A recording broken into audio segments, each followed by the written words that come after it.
రోమిలికి రాసిన పత్రిక, అపోస్తుడైన పౌలు, అందరూ బైబిల్ చూడాలి. రోమిలికి రాసిన పత్రిక 3వ అధ్యాయం. అపోస్తుడైన పౌలు రోమిలికి రాసిన పత్రిక 3వ అధ్యాయం సుమారు 21 నుండి 25 వచనం వరకు చదువుకుందాం. ఇట్లుండగా ధర్మశాస్త్రానికి వేరుగా దేవుని నీతి బయలుపరచబడుచున్నది. దానికి ధర్మశాస్త్రము, ప్రవక్తలు సాక్ష్యమిచ్చుచున్నారు. అది యేసుక్రీస్తునందలి విశ్వాసం వలన అయినదే. నమ్మువారందరికీ కలుగు దేవుని నీతి ఉన్నది, ఏ భేదము లేదు. అందరూ పాపము చేసి దేవుడు అనుగ్రహించు మహిమను పొందలేకపోతున్నారు. కాబట్టి నమ్మువారు ఆయన కృపచేతనే క్రీస్తు యేసునందలి విమోచన ద్వారా ఉచితముగా నీతిమంతులను తీర్చబడుచున్నారు. పూర్వము చేయబడిన పాపములను దేవుడు తన ఓరిమి వలన ఆయన తన నీతిని కనుపరచవలనని క్రీస్తు యేసు రక్తమునందలి విశ్వాసము ద్వారా ఆయనను కరుణాధారముగా బయలుపరచెను. దేవుడు ఇప్పటి కాలమందు తన నీతిని కనుపరచు నిమిత్తము తాను నీతిమంతుడును, యేసునందు విశ్వాసం గలవాడు నీతిమంతునిగా తీర్చేవాడై ఉండుటకు ఆయన అలాగూ చేశాను. రాత్రి ప్రశ్నించుకున్న ప్రశ్నే మనం వేసుకుందాం. చదివింది మనకేమైనా అర్థమైందా? నిజాయితీగా ఒప్పుకోండి. మన తలకాయ మనకేం అర్థం అవ్వలేదు. ఇదే రిఫరెన్స్ చూపించి బయటోళ్ళకి సువార్త చెప్తే బయట గుప్పును 100 ప్రశ్నలు అడుగుతారు. ఆ ప్రశ్నలలో ఈ సమాజానికి నచ్చని గిట్టని సమాధానంతో ముడిపడిన ప్రశ్న ఏంటో తెలుసా? ఏ భేదం లేదు, అందరూ పాపం. ఏ భేదం లేదు, అందరం పాపులు. అంటే ఇదే మాట నువ్వు నడి సమాజంలో నిలబడి చెప్పు. నీ ఫ్రెండ్స్ అయితే ఏమంటారు తెలుసా? నీ కొలీగ్స్ ఏమంటారు తెలుసా? నీ నైబర్స్ ఏమంటారు తెలుసా? ఈ సొసైటీలో బ్రతుకుతున్న ఎదుట వ్యక్తి నిన్నేమంటారు? రే మీతో అంతా బాగానే ఉంటుంది, కానీ మన పాపులు అంటారు, అదే బాగోదంటారు. వాడికి మనకి ఎక్కడ చెడిపోతుందంటే, వాడికి మనకి పొత్తెక్కడ కుదరట్లేదంటే, బైబుల్ ఏ డొంక తిరుగుడు లేకుండా ఈ మానవాళ్ళని ఇలా ఏలెత్తి చూపించన్న మాట ఏంటంటే, ఎవడు పుణ్యాత్ములు లేడు, అందరూ పాపాత్ములే. ఈ మాట ఒప్పుకుంటామా? మిమ్మల్ని అడుగుతున్నాను. మనం పాపులం అంటే ఒప్పుకుంటాం. ఎప్పుడు ఒప్పుకుంటాం చెప్పమా? అందరితో కలిపి అంటే ఒప్పుకుంటాం. ఇప్పుడు ఇలా ఒప్పుకుంటాం. ఎలా ఒప్పుకుంటాం? మనం అందరం పాపులు అనగానే అవును ప్రభువా అంటాం. అలా కాకుండా లే పాపి, లేచి నిలబడు అన్నాను అనుకోండి. ఆ తమ్ముడు నన్ను ఏమంటాడండి? నువ్వు పెద్ద పుణ్యాతుడు మరి అంటాడంట. ఎవరినైనా లేపి ఏదికి మీద కానీ ఎక్కడ కానీ ఎవరినన్నా లేపి ఈ పాపం మానవిక పాపాత్ముడు అంటే వాళ్ళు ఏమంటారు? పాపాన్ని ఒప్పుకుంటారా? అందుకే జనాలు బాగా వినండి. జనాలకి నచ్చని మాట మనం పాపులు అంటూ ఒప్పుకో. అక్కడ వరకు ఎందుకు ఒకడు ప్రేయర్ చేస్తాడంట. ఆ ప్రేయర్ ఏంటో తెలుసా? ప్రేయర్లో తగ్గింపు ప్రార్థనలు ఉంటాయి కొంతమందికి, అన్ని దొంగ ప్రార్థనలు. ఆ తగ్గింపు ప్రార్థనలో ఒక దొంగ ప్రార్థన ఏంటంటే ఇలా చేస్తున్నారు: ప్రభువా కూలిని ప్రభువా నేను అనగానే పక్క నుంచి ఒకడు ఎత్తుకున్నాడు, అవును ప్రభువా అన్నాడు. అబద్ధికుని ప్రభువా, దొంగన ప్రభువా, నీ ఎదుట నీచమైన ప్రభువా అంటే ఈడంటున్నాడు, అవును ప్రభువా అన్నాడు. నీ ఎదుట నేను ఏమాత్రం నిలవాడిని, పురుగు లాంటి వాడిని ప్రభు అంటే ఈడన్నాడు, అవును ప్రభు అనగా వీడికి వెంటనే తెక్కలేసిపోయాడు. ఏటవునరా చూసావు నన్ను అన్నాడట.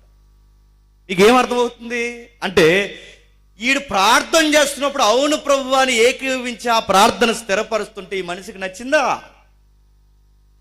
నేను అదే అంటున్నాను, గుర్తుపెట్టుకోండి. మనం పాపులం అంటే ఒప్పుకోలేము. మనిషికి ఒక ఫీలింగ్ ఉంటుంది ఏంటంటే, నేను నీతిమంతుడు, నేను మంచోడిని. ఈ మాట మనం ఒప్పుకున్నప్పుడు మనకి లోపల ఉన్న ఒక మాట చెప్తాను చూడండి. మనం పాపులం అన్నప్పుడు మన ఫీలింగ్ ఏంటంటే, పాపులమే కానీ ఆడికి అంత కాదులే అనుకుంటాం. పాపులమే కానీ మరీ అంత కానీ మరీ అంత ఇబ్బంది కలిగిన వారం కాదులే, పాపులమే కానీ మరీ అంత దేవుడు సృజించేంత పాపులం కాదులే అనుకుంటారు. సౌండ్ తగ్గించండి బ్రదర్. పాపులం అంటే ఒప్పుకోవడానికి మనుషులకి, సౌండ్ తగ్గించండి, ఒప్పుకోవడానికి మనుషులకి గుర్తుపెట్టుకోండి, వాళ్ళ అహం అడ్డొస్తుంది, వాళ్ళ స్వనీతి అడ్డొస్తుంది. అందుకే మనుషుడు ఎప్పుడు ఎదుటోడికి పేర్లు పెడతాడే తప్ప తాను ఎంత దిగజారుడు పరిస్థితులు ఉన్నాడో మనిషికి ఎప్పటికీ అర్థం కాదు. అందుకే రిఫరెన్స్ అడుగుతుంది బయట వాళ్ళకి, ఇదే మాట చెప్పా 23వ వచనం మళ్ళీ చదవండి. ఏ భేదము లేదు, అందరూ పాపము చేసి దేవుడు అనుగ్రహించి మహిమను పొందలేకపోయారు. ఏ భేదము లేదు, అందరూ పాపము చేసి దేవుడు అనుగ్రహించి మహిమను పొందలేకపోయారంటే దాని అర్థం ఏంటి? ఏ భేదం లేదంటే నువ్వు ఎవడవైనా పాపవే, నువ్వు ఎమ్మెల్యేవైనా పాపవే, ఎంపీవైనా పాపవే, స్థానిక ప్రెసిడెంట్ అయినా పాపవే, నువ్వు దైవజనుడివైనా పాపవే, నువ్వు సామాన్యుడివైనా పాపవే. ఏ భేదం లేదు. నువ్వు స్త్రీ అయినా పురుషుడైనా చిన్న అయినా పెద్ద అయినా ఏ భేదం లేదు. మన అందరము పాపులమే. మేం పలానా క్యాడర్, నువ్వు ఏ క్యాడర్ అయినా మనం పాపులం. ఇందులో చిన్న పాపులు పెద్ద పాపులు లేదు, పండిపోయిన పాపులు లేత పాపులు లేదు, అందరూ పాపులు. మన పాపాత్మను గుర్తుపెట్టుకోండి. చిన్నోడైనా పెద్దోడైనా, వయసు మళ్ళినోడైనా వయసు మళ్ళని వాడైనా ఎవడైనా ఏ భేదం లేదు, పాపులు. ఈ పాపులు అన్న మాట బయట వాళ్ళకి నచ్చదు. ఎందుకు చెప్పినా, మనోళ్ళే దీన్ని తినంగా ఒప్పుకోరు, బయట ఒప్పుకుంటాడు చెప్పండి. ఒక మాట చెప్తాను వినండి, నాకు చాలా ఇష్టమైన ఎగ్జాంపుల్ ఇది. ఒకరోజు ఆక్స్ఫర్డ్ యూనివర్సిటీలో లేదా యుఎస్ఏ ఎక్కడో మొత్తం మీద కాన్ఫరెన్స్ జరుగుతుంది. ఆ కాన్ఫరెన్స్ జరుగుతున్నప్పుడు ఇలా చాలామంది క్రౌడ్ వచ్చారు. ఆ క్రౌడ్ వచ్చినప్పుడు చాలామంది కూర్చున్నారు. ఒక సీనియర్ సిటిజన్ ఎవాంజలిస్ట్, అపోలోజెటిక్, ఆయన పేరు రవి జకరియా. ఇంటర్నేషనల్ మెసేజ్ ఫాలో అయిన వాళ్ళకి అర్థమవుతుంది. ఆయన నిలబడి వాక్యం చెప్తున్నారు. పాత అమెరికా ప్రెసిడెంట్లు వచ్చారు, పెద్ద పెద్దోళ్ళు వచ్చారు, వైట్ హౌస్లో ఉన్న సీనియర్ సిటిజన్స్ వచ్చారు, వీళ్ళందరూ వచ్చారు, కూర్చున్నారు. వీళ్ళందరూ కూర్చున్నప్పుడు ఆయన చాలా వాగ్దాటుతో వాక్యం చెప్తున్నారు. ఆయన వాక్యాన్ని చెబుతుండగా అంతా బాగుంది కానీ అని మధ్యలో కుర్రోళ్ళు లేచాడు. ఆ కుర్రోళ్ళు లేచి ఏమన్నాడంటే, అయ్యా మీరేమనుకున్నారంటే, మీకు విషయం సార్, మీరు అంతా బాగానే చెప్తారు కానీ ఆ నల్ల పుస్తకాన్ని తెచ్చి మా నెత్తి మీద రుద్ది మమ్మల్ని పాపులు అంటారు చూసారా, అది మాకు నచ్చదు అన్నాడు. ఆడొక నాస్తికుడు. అది కాదు, బైబిల్ డిక్లేర్ చేస్తుంది హ్యూమన్ నేచర్ అనేది సిన్ఫుల్ నేచర్ అని బైబిల్ చెప్తుందంటే, అవును మీ బైబిల్ చెప్తే మీరు చెప్పుకోండి. ఇలాంటి కాన్ఫిడెన్స్ సభల్లో అంత కాన్ఫిడెంట్గా మమ్మల్ని పాపులని మీరు ఎలా డిక్లేర్ చేస్తారు? మీకు నచ్చితే మీరు చెప్పుకోండి, కానీ ఈ నల్ల పుస్తకంలో ఉన్న మాటలు తెప్పి మా నెత్తి మీద రుద్ది మమ్మల్ని పాపాత్ములు అనకండి అంటే ఎందుకు నేను నచ్చట్లేదంటే, సొసైటీ అంత పాపులు అంటే మేము ఒప్పుకోమన్నాడు. అప్పుడు రవి జకరియా గారు ఒక మాట అన్నారు. అంటే నువ్వు సొసైటీ మంచిదంటావు అన్నాడు ఆ అబ్బాయిని. అవునన్నాడు ఆ అబ్బాయి. మళ్ళీ అడుగుతుందని చెప్పి సమాజం మంచిదంటావంటే మంచిది అన్నాడు. అయితే నేను ఒక ప్రశ్న అడుగుతున్నాను, నా కుమారుడు వయసు ఉంటుంది, నా కుమారుడా, నువ్వు ఈ కాన్ఫరెన్స్ సభకు వచ్చే సమయానికి ఈ సమాజం మంచిదన్నావు కాబట్టి నిన్ను ప్రశ్న అడుగుతున్నాను, ఇక్కడికి వచ్చే సమయానికి నీ డోర్కి లాక్ వేసావా, నీ ఇంటి డోర్ ఓపెన్ చేసి వచ్చావా అని అడిగాడు. అర్థమైన వాళ్ళందరూ పకపక నవ్వేశారు, అర్థం కాని వాళ్ళందరూ మీలాగా నా వైపు చూసినట్టు చూశారు. అయినా నవ్వుతున్నారు. అర్థం నేను అడుగుతుందని మరి చెప్పండి. ఆ అబ్బాయిని అడిగాడు, ఈ సమాజం మంచిదట్నావు అంటే అవునన్నాడు. అయితే అవునంటే ఈ సమాజం మంచిదైనప్పుడు నీ ఇంటికి డోర్ లాక్ వేసుకొచ్చావు, ఓపెన్ చేసుకొచ్చావు అని అడిగాడు. సిగ్గుపడిపోయి ఆ కుర్రాడు కూర్చున్నాడు. ఆ క్వశ్చన్ ఎవరిలో అడగలేకపోయాడు. ఎందుకు చెప్పునా, ఈ సమాజం మంచిదైతే నీ డోర్కి ఏమేయకూడదు చెప్పు, లాక్ వేయకూడదు. నువ్వు లాకేసుకొచ్చావంటే ఈ సమాజం, నువ్వు వెనకేసుకొస్తున్న సమాజం మీద నీకే నమ్మకం లేదు. నువ్వు ఈ సమాజం మంచిది ఓపెన్ చేసిరా, సోఫా సెట్ ఉండదు, ఫ్రిడ్జ్లో సోడా బుడ్డ ఉండదు, చివరికి చెప్తున్నారు ఇంటి సిల్లి గొప్ప ఉండదు. ఈ సమాజం ఏది మంచిది అంటున్నావో ఈ సమాజానికి మోరల్స్ లేవు, ఎథిక్స్ లేవు. ఈ ఎథిక్స్ లేని గనకే ఈ సమాజాన్ని బైబిల్ ఏమందంటే పాపులు అని. దాన్నే బైబిల్ పాపులు అని. అందుకే చూడండి, రోడ్డు మీద 10 రూపాయలు కనబడితే తీయని వాడెవడు, అబద్ధం ఆడకుండా 10 రూపాయలు సంపాదించేవాడెవడు, ఎదుటి వాడిని చూసి అసూయ పడని వాడెవడు, అబద్ధాలు ఆడకుండా బ్రతికేవాడెవడు, చీకటి బతుకులు లేకుండా జీవించేవాడెవడు. ఏదో ఒక సెక్టార్లో ఏదో ఒక కోణంలో మనిషి చెప్పండి పాపం, ఆ పాపం స్వభావం మనలో ఉంది, ఆ పాప ప్రీతి మనలో కొనసాగుతుంది, ఈ దరిద్రత అంతా కొనసాగుతుంది. ఇది ఎలా వచ్చిందంటే నేను మళ్ళీ చెప్తున్నాను, ఈ వచనాల యొక్క తీవ్రత మనకు అర్థమైతే కానీ అది మనకి తెలియదు. ఏ భేదం లేదు చెప్పండి. అందరూ పాపము చేసి దేవుడు అనుగ్రహించు మహిమను పొందలేకపోయి. ఇప్పుడు ప్రశ్న అడుగుతాను చెప్పండి, పాపం అంటే చెప్పండి చెప్పండి పాపం అంటే గడ్డి చెప్పండి, బాగా చెప్తున్నారు చెప్పండి. పాపం అంటే ఇంకా గడ్డి చెప్పండి, మీ బొంద. ఇప్పుడు అడుగుతాను చెప్పండి, ఇప్పుడు మళ్ళీ చెప్పండి క్లారిటీగా. పాపం అంటే సరే మన భక్తి ఎంత ధీమాగా గుడ్డిగా బతికేస్తున్నాను చూడండి. మళ్ళీ అడుగుతున్నాను, పాపం అంటే ఆజ్ఞ అతిక్రమం అంటున్నారు. ఇప్పుడు ప్రశ్న అడుగుతాను చెప్పండి, ఆజ్ఞ అతిక్రమించడం పాపం అయితే ఇప్పుడు నేను అడుగుతున్నాను, నాకు ఆన్సర్ చెప్పండి. ఆజ్ఞ అతిక్రమించాలన్న ఆ ఇంటెన్షన్ వాళ్ళకి ఎలా వస్తుంది, ఆ స్వభావం ఎక్కడది? ముఖ్యాంశాలు మరోసారి మళ్ళీ అడుగుతున్నాను చెప్పండి. ఆజ్ఞ అతిక్రమమే పాపం అయితే ఆ ఆజ్ఞను అతిక్రమించాలన్న స్వభావం వాళ్ళకి ఎలా వస్తుంది? ఆ పాప ప్రీతి ఎలా వస్తుంది? ఆ పాప స్వభావం ఎలా వస్తుంది? అసలు ఏంటి పాపం అంటే? అదొక ఫోర్సా? ఏంటి పాపం అంటే? అదొక లా? ఏంటి ఆ పాపం అంటే? కనబడని ఒక పర్సనాలిటీగా? ఏంటి పాపం అంటే? అసలు బైబిల్ పాపం అంటే ఏం చెబుతుంది నీకు తెలుసా? పాపం అంటే ఏటో తెలియకపోతే ఒప్పుకోలు మనకు తెలియదు, ఒప్పుకోలు మనకు తెలియకపోతే బాప్టిజానికి అర్థం లేదు, బాప్టిజానికి అర్థం లేకపోతే మన జీవితానికి రక్షణే లేదు, రక్షణే లేకపోతే కుంపట మీదేసుకుని తిరుగుతున్నాం అని మాత్రం మర్చిపో. మరి మేము 25 సంవత్సరాలు మేము చర్చకు వస్తున్నాం అంటే చర్చకు వస్తున్నాం అంతే, కళ్యాణ మండపానికి కూడా వస్తారు, అలా వచ్చినట్టు వస్తే కుదరదు. లేదండి మేము 5 ఏళ్ళు సీనియరిటీ అంటే నీ సీనియరిటీ ఎవరికి కావాలి? లేదండి మేము వాక్యాలు చదువుతా, నువ్వు వాక్యాలు చదివితే ఎవరికి కావాలి? అసలు నీ స్టాండింగ్ ఏంటి, నీ ఆరిజన్ ఏంటి, నీ మూలాలు ఏంటి, నువ్వు ఏం మిస్ అయిపోయావు? మనం ఎందుకు సిన్నర్స్గా పిలవబడుతున్నాం? అసలు పాపం అంటే ఏంటి? పాపం అంటే ఏంటనగానే బయట వాళ్ళు ఏమంటున్నారు తెలుసా? పాపం అనగానే వాళ్ళు అనుకుంటారు మేము సేవను చంపలేదు, దోమని చంపలేదు, ఏగని చంపలేదు, ఎవరిని ఏమనలేదు, మేము యథార్థంగా బతుకుతున్నాం, మేము ఏ తప్పు చేయలేనప్పుడు మేము ఎట్లా పాపాత్ములు అవుతాం అంటున్నారు బయట. మనోళ్ళు ఏమంటారంటే పాపం అనగానే ఆజ్ఞ అతిక్రమించడమే పాపం అంటారంటే వాళ్ళకే క్లారిటీ లేదు. చెప్పండి నోరు రావట్లేదు చెప్పండి, మనకే క్లారిటీ లేదు అడుగుతున్నాను. బయట వాళ్ళు పాపం అనగానే ఏమంటున్నారు తెలుసా? మేము చీమని చంపామా, దోమని చంపామా, ఏగని చంపామా, మేము ఎవరిని చంపాం, ఎవరినైనా కొట్టామా, ఎవరింట్లో కన్నా దూరేమా, ఎవరిదాన్ని ఏదైనా తీసుకున్నామా, మేము ఏ తప్పు చేయలేదే, మేము ఎంప్లాయీస్ చక్కగా నెలసరి జీతం తెచ్చుకుంటాం, జడ్జాగా బతుకుతాం, మా లైఫ్ మేము బతుకుతున్నప్పుడు ఎట్టా మేము పాపులం అవుతామయ్యా అని అడుగుతారు బయట వాళ్ళు. పాపం అనగానే వాళ్ళు ఏమనుకుంటారు? ఏదో ఒక హామ్ చేయడం, ఏదో ఒక ఎవరెవరికి హాని చేయడమే పాపం అనుకుంటున్నారు వాళ్ళు. కానీ బైబిల్ ఏమంటుందంటే చీమం చంపితే దోమం చంపితే పాపలు అంటలేదు.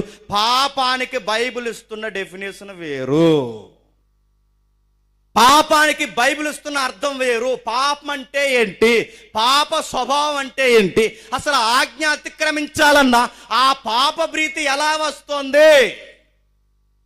ఏదో మానవ చరిత్ర వెనకాల ఏదో జరిగింది, ఆ హిస్టరీ మనకు తెలియాలి.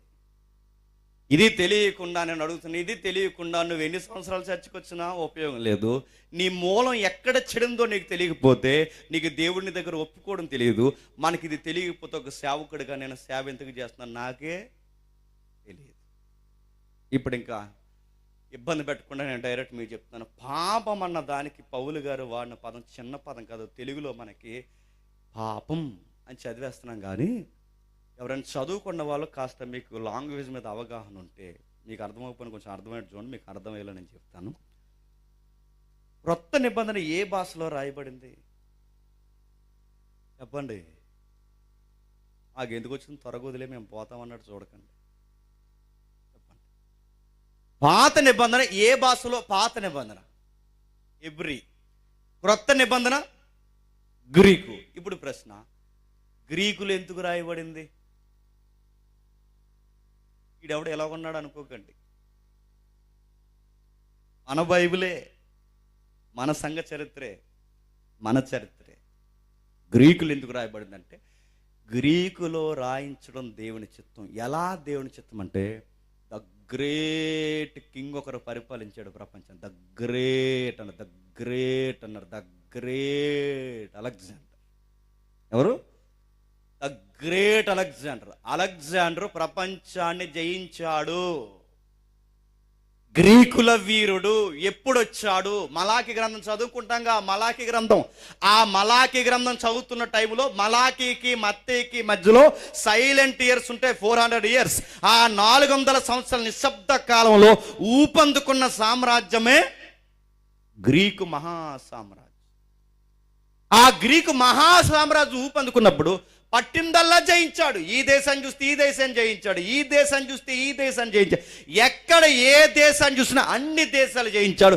మొత్తం ప్రపంచ దేశాన్ని, ఈవెన్ మన ఇండియా పరిసర ప్రాంతాలు, అప్పుడు ఆఫ్ఘనిస్తాన్ కలిసి ఉండేది, మన పాకిస్తాన్ భూభాగాలన్నీ కలిసి ఉండేవి. ఈ ప్రాంతాల సింధు మైనర్ ప్రాంతం వరకు జయించాడు. అతను జయించి విజయం అలవాటైపోయి ఏమన్నాడు తెలుసా? ఆ మెడిటేరియన్ సీ, మధ్యధరా సముద్రం, అదే యోనా గారు వాడకి పారిపోతాడుగా, ఆ సముద్రం దగ్గర నిలబడి ఏమంటాడంటే, ఓ సముద్రమా సముద్రమా సముద్రమా, నువ్వు సముద్రం అయిపోయావు కాబట్టి నేను వదిలేశాను, కానీ నువ్వు కూడా ఆరిన నేలవైతే నిన్ను కూడా నేను జయించి పడద్దని అన్నాడు. అంత విజేత. అలాంటి ఆయనకు ఒక పిచ్చి ఉంది. ఆ పిచ్చి ఏంటంటే, వీళ్ళ గురువులు ఉన్నారు. ఆ గురువులు ఎవరంటే అరిస్టాటిల్ కానీ, సోక్రటిస్ కానీ, ప్లేటో తర్వాత వాళ్ళు కానీ, ఈ గురువులందరికీ ఒక విజన్ ఉంది. ఏంటంటే ఈ సమాజానికి గ్రీకు తత్వం నేర్పించాలి. ఆ గ్రీకు తత్వం పేరే హెలినిజం అంటారు. మీకు అర్థమైపోయినా అర్థమైనది చూడండి.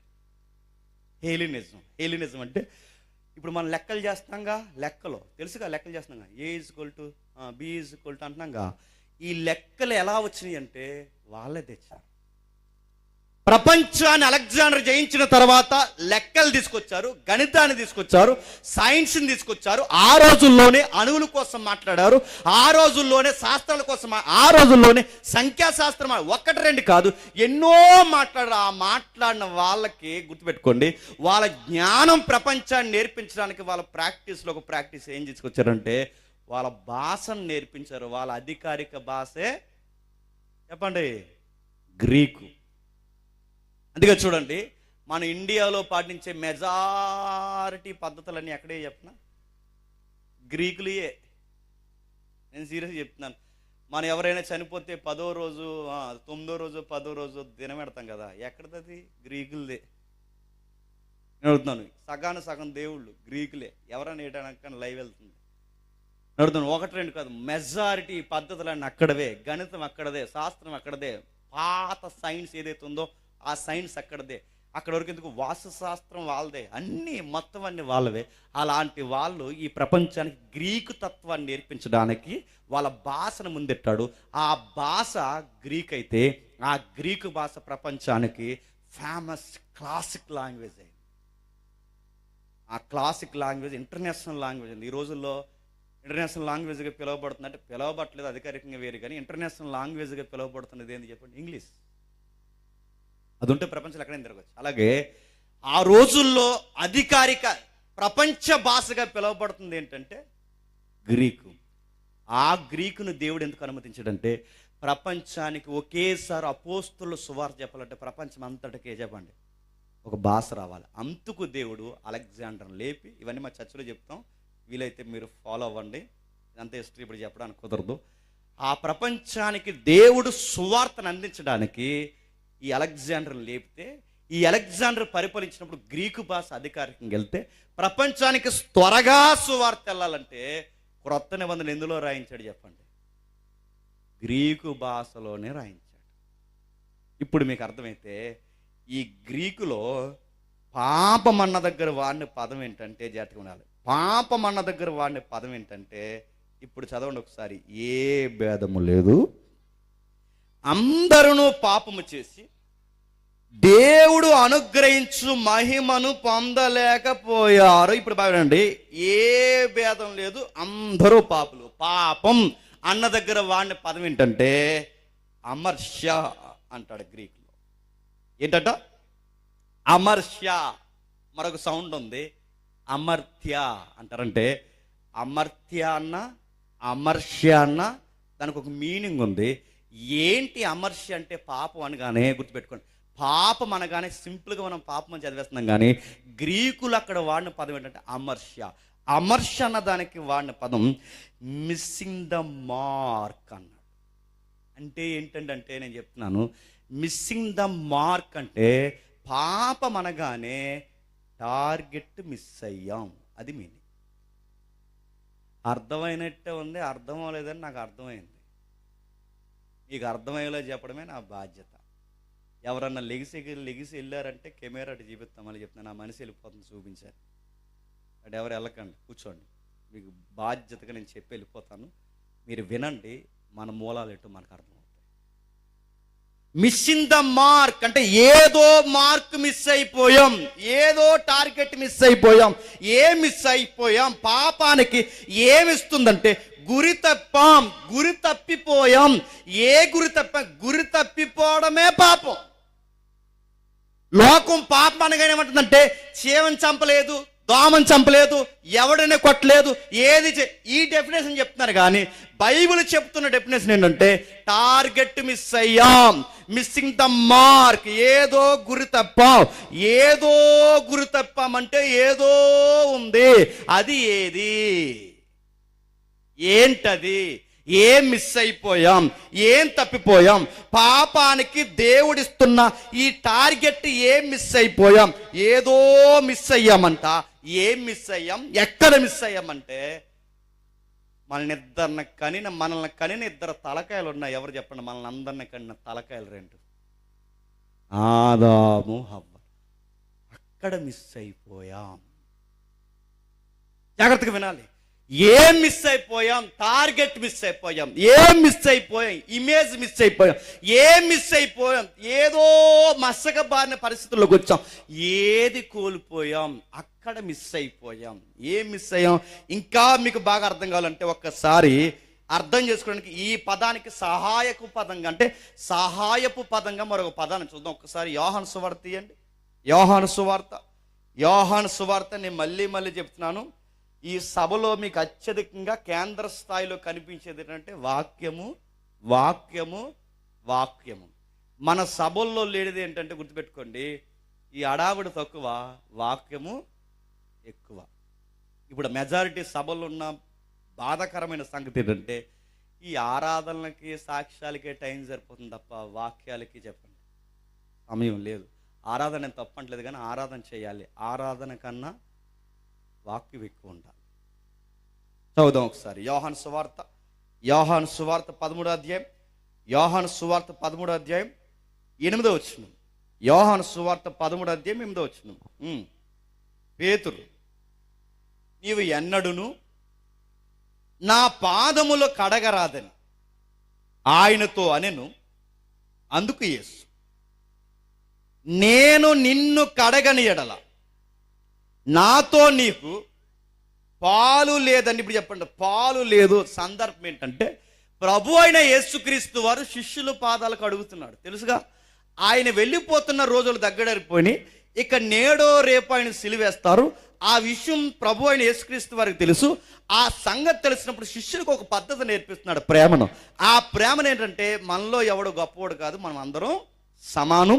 మీరందరు నన్ను గురువు దైవమైన అని మీరు అంటున్నా, నేను కూడా మీ పాదాలు కడుగుతున్నా అంటే మీరు కూడా సహోదరుల పాదాలు కడగాలని ఇంత నైతికతతో ముడిపడిన ఒక తగ్గింపుతో కూడిన ఒక పద్ధతి శిష్యులకు నేర్పిస్తుంటే, అందులో మనలాగా కంగారు మనిషి ఉన్నాడు. ఆ కంగారు మనిషి ఎవరు చెప్పండి? పేతురు గారు. ఆయన ఏమన్నాడంటే, ఈ కంగారు మనిషి, అయ్యో మీరు మమ్మల్ని కడగడం, మా గురువులు మీరు మమ్మల్ని కడగడం ఏంటి, నా పాదాలు మీరు పట్టుకోవడం ఏంటంటే, అప్పుడు ప్రభు ఏమన్నాడంటే, అక్కడ జాతికి ఆ పదం మనకు అవసరం. అప్పుడు ప్రభు ఏమన్నాడంటే, నేను నీ పాదాలు కడగకపోతే నాతో నీకు పాలు పంపులు లేవనగానే అప్పుడు పేతురు ఏమన్నాడంటే, అయితే స్నానం చేయించే అన్నాడు. అక్కడ పదం చేత చూడండి, నువ్వు నాతో పాలు పంపులు అన్న దగ్గర వాడిన పదం ఏంటో తెలుసా? మెరోస్ అంట. ఇందాక ఏదో పదం మాట్లాడడం రోమపత్రికలు ఏంటి? అమర్ష్య. ఏంటది? అమర్ష్య. ఇందాక అమర్ష్య, ఇప్పుడు మెరోస్. ఇప్పుడు చూడండి, అమర్ష్య అంటే అమర్త్య అంటే టార్గెట్ మిస్ అయ్యాం. ఇక్కడ ఈ పదాన్ని మెరోస్ అంటే పాలు పంపులు కోల్పోయాం. ఇప్పుడు రెండు కలపండి. టార్గెట్ మిస్ అయిపోయాం అంటే గుర్తింపు కోల్పోయాం, గుర్తింపుని గురి చూడలేకపోయాం, గుర్తింపు కోల్పోయాం. రెండోది పాలు పంపులు మిస్ అయిపోయాం. రెండు కలపండి. గుర్తింపు పోయింది, పాలు పంపులు పోయింది.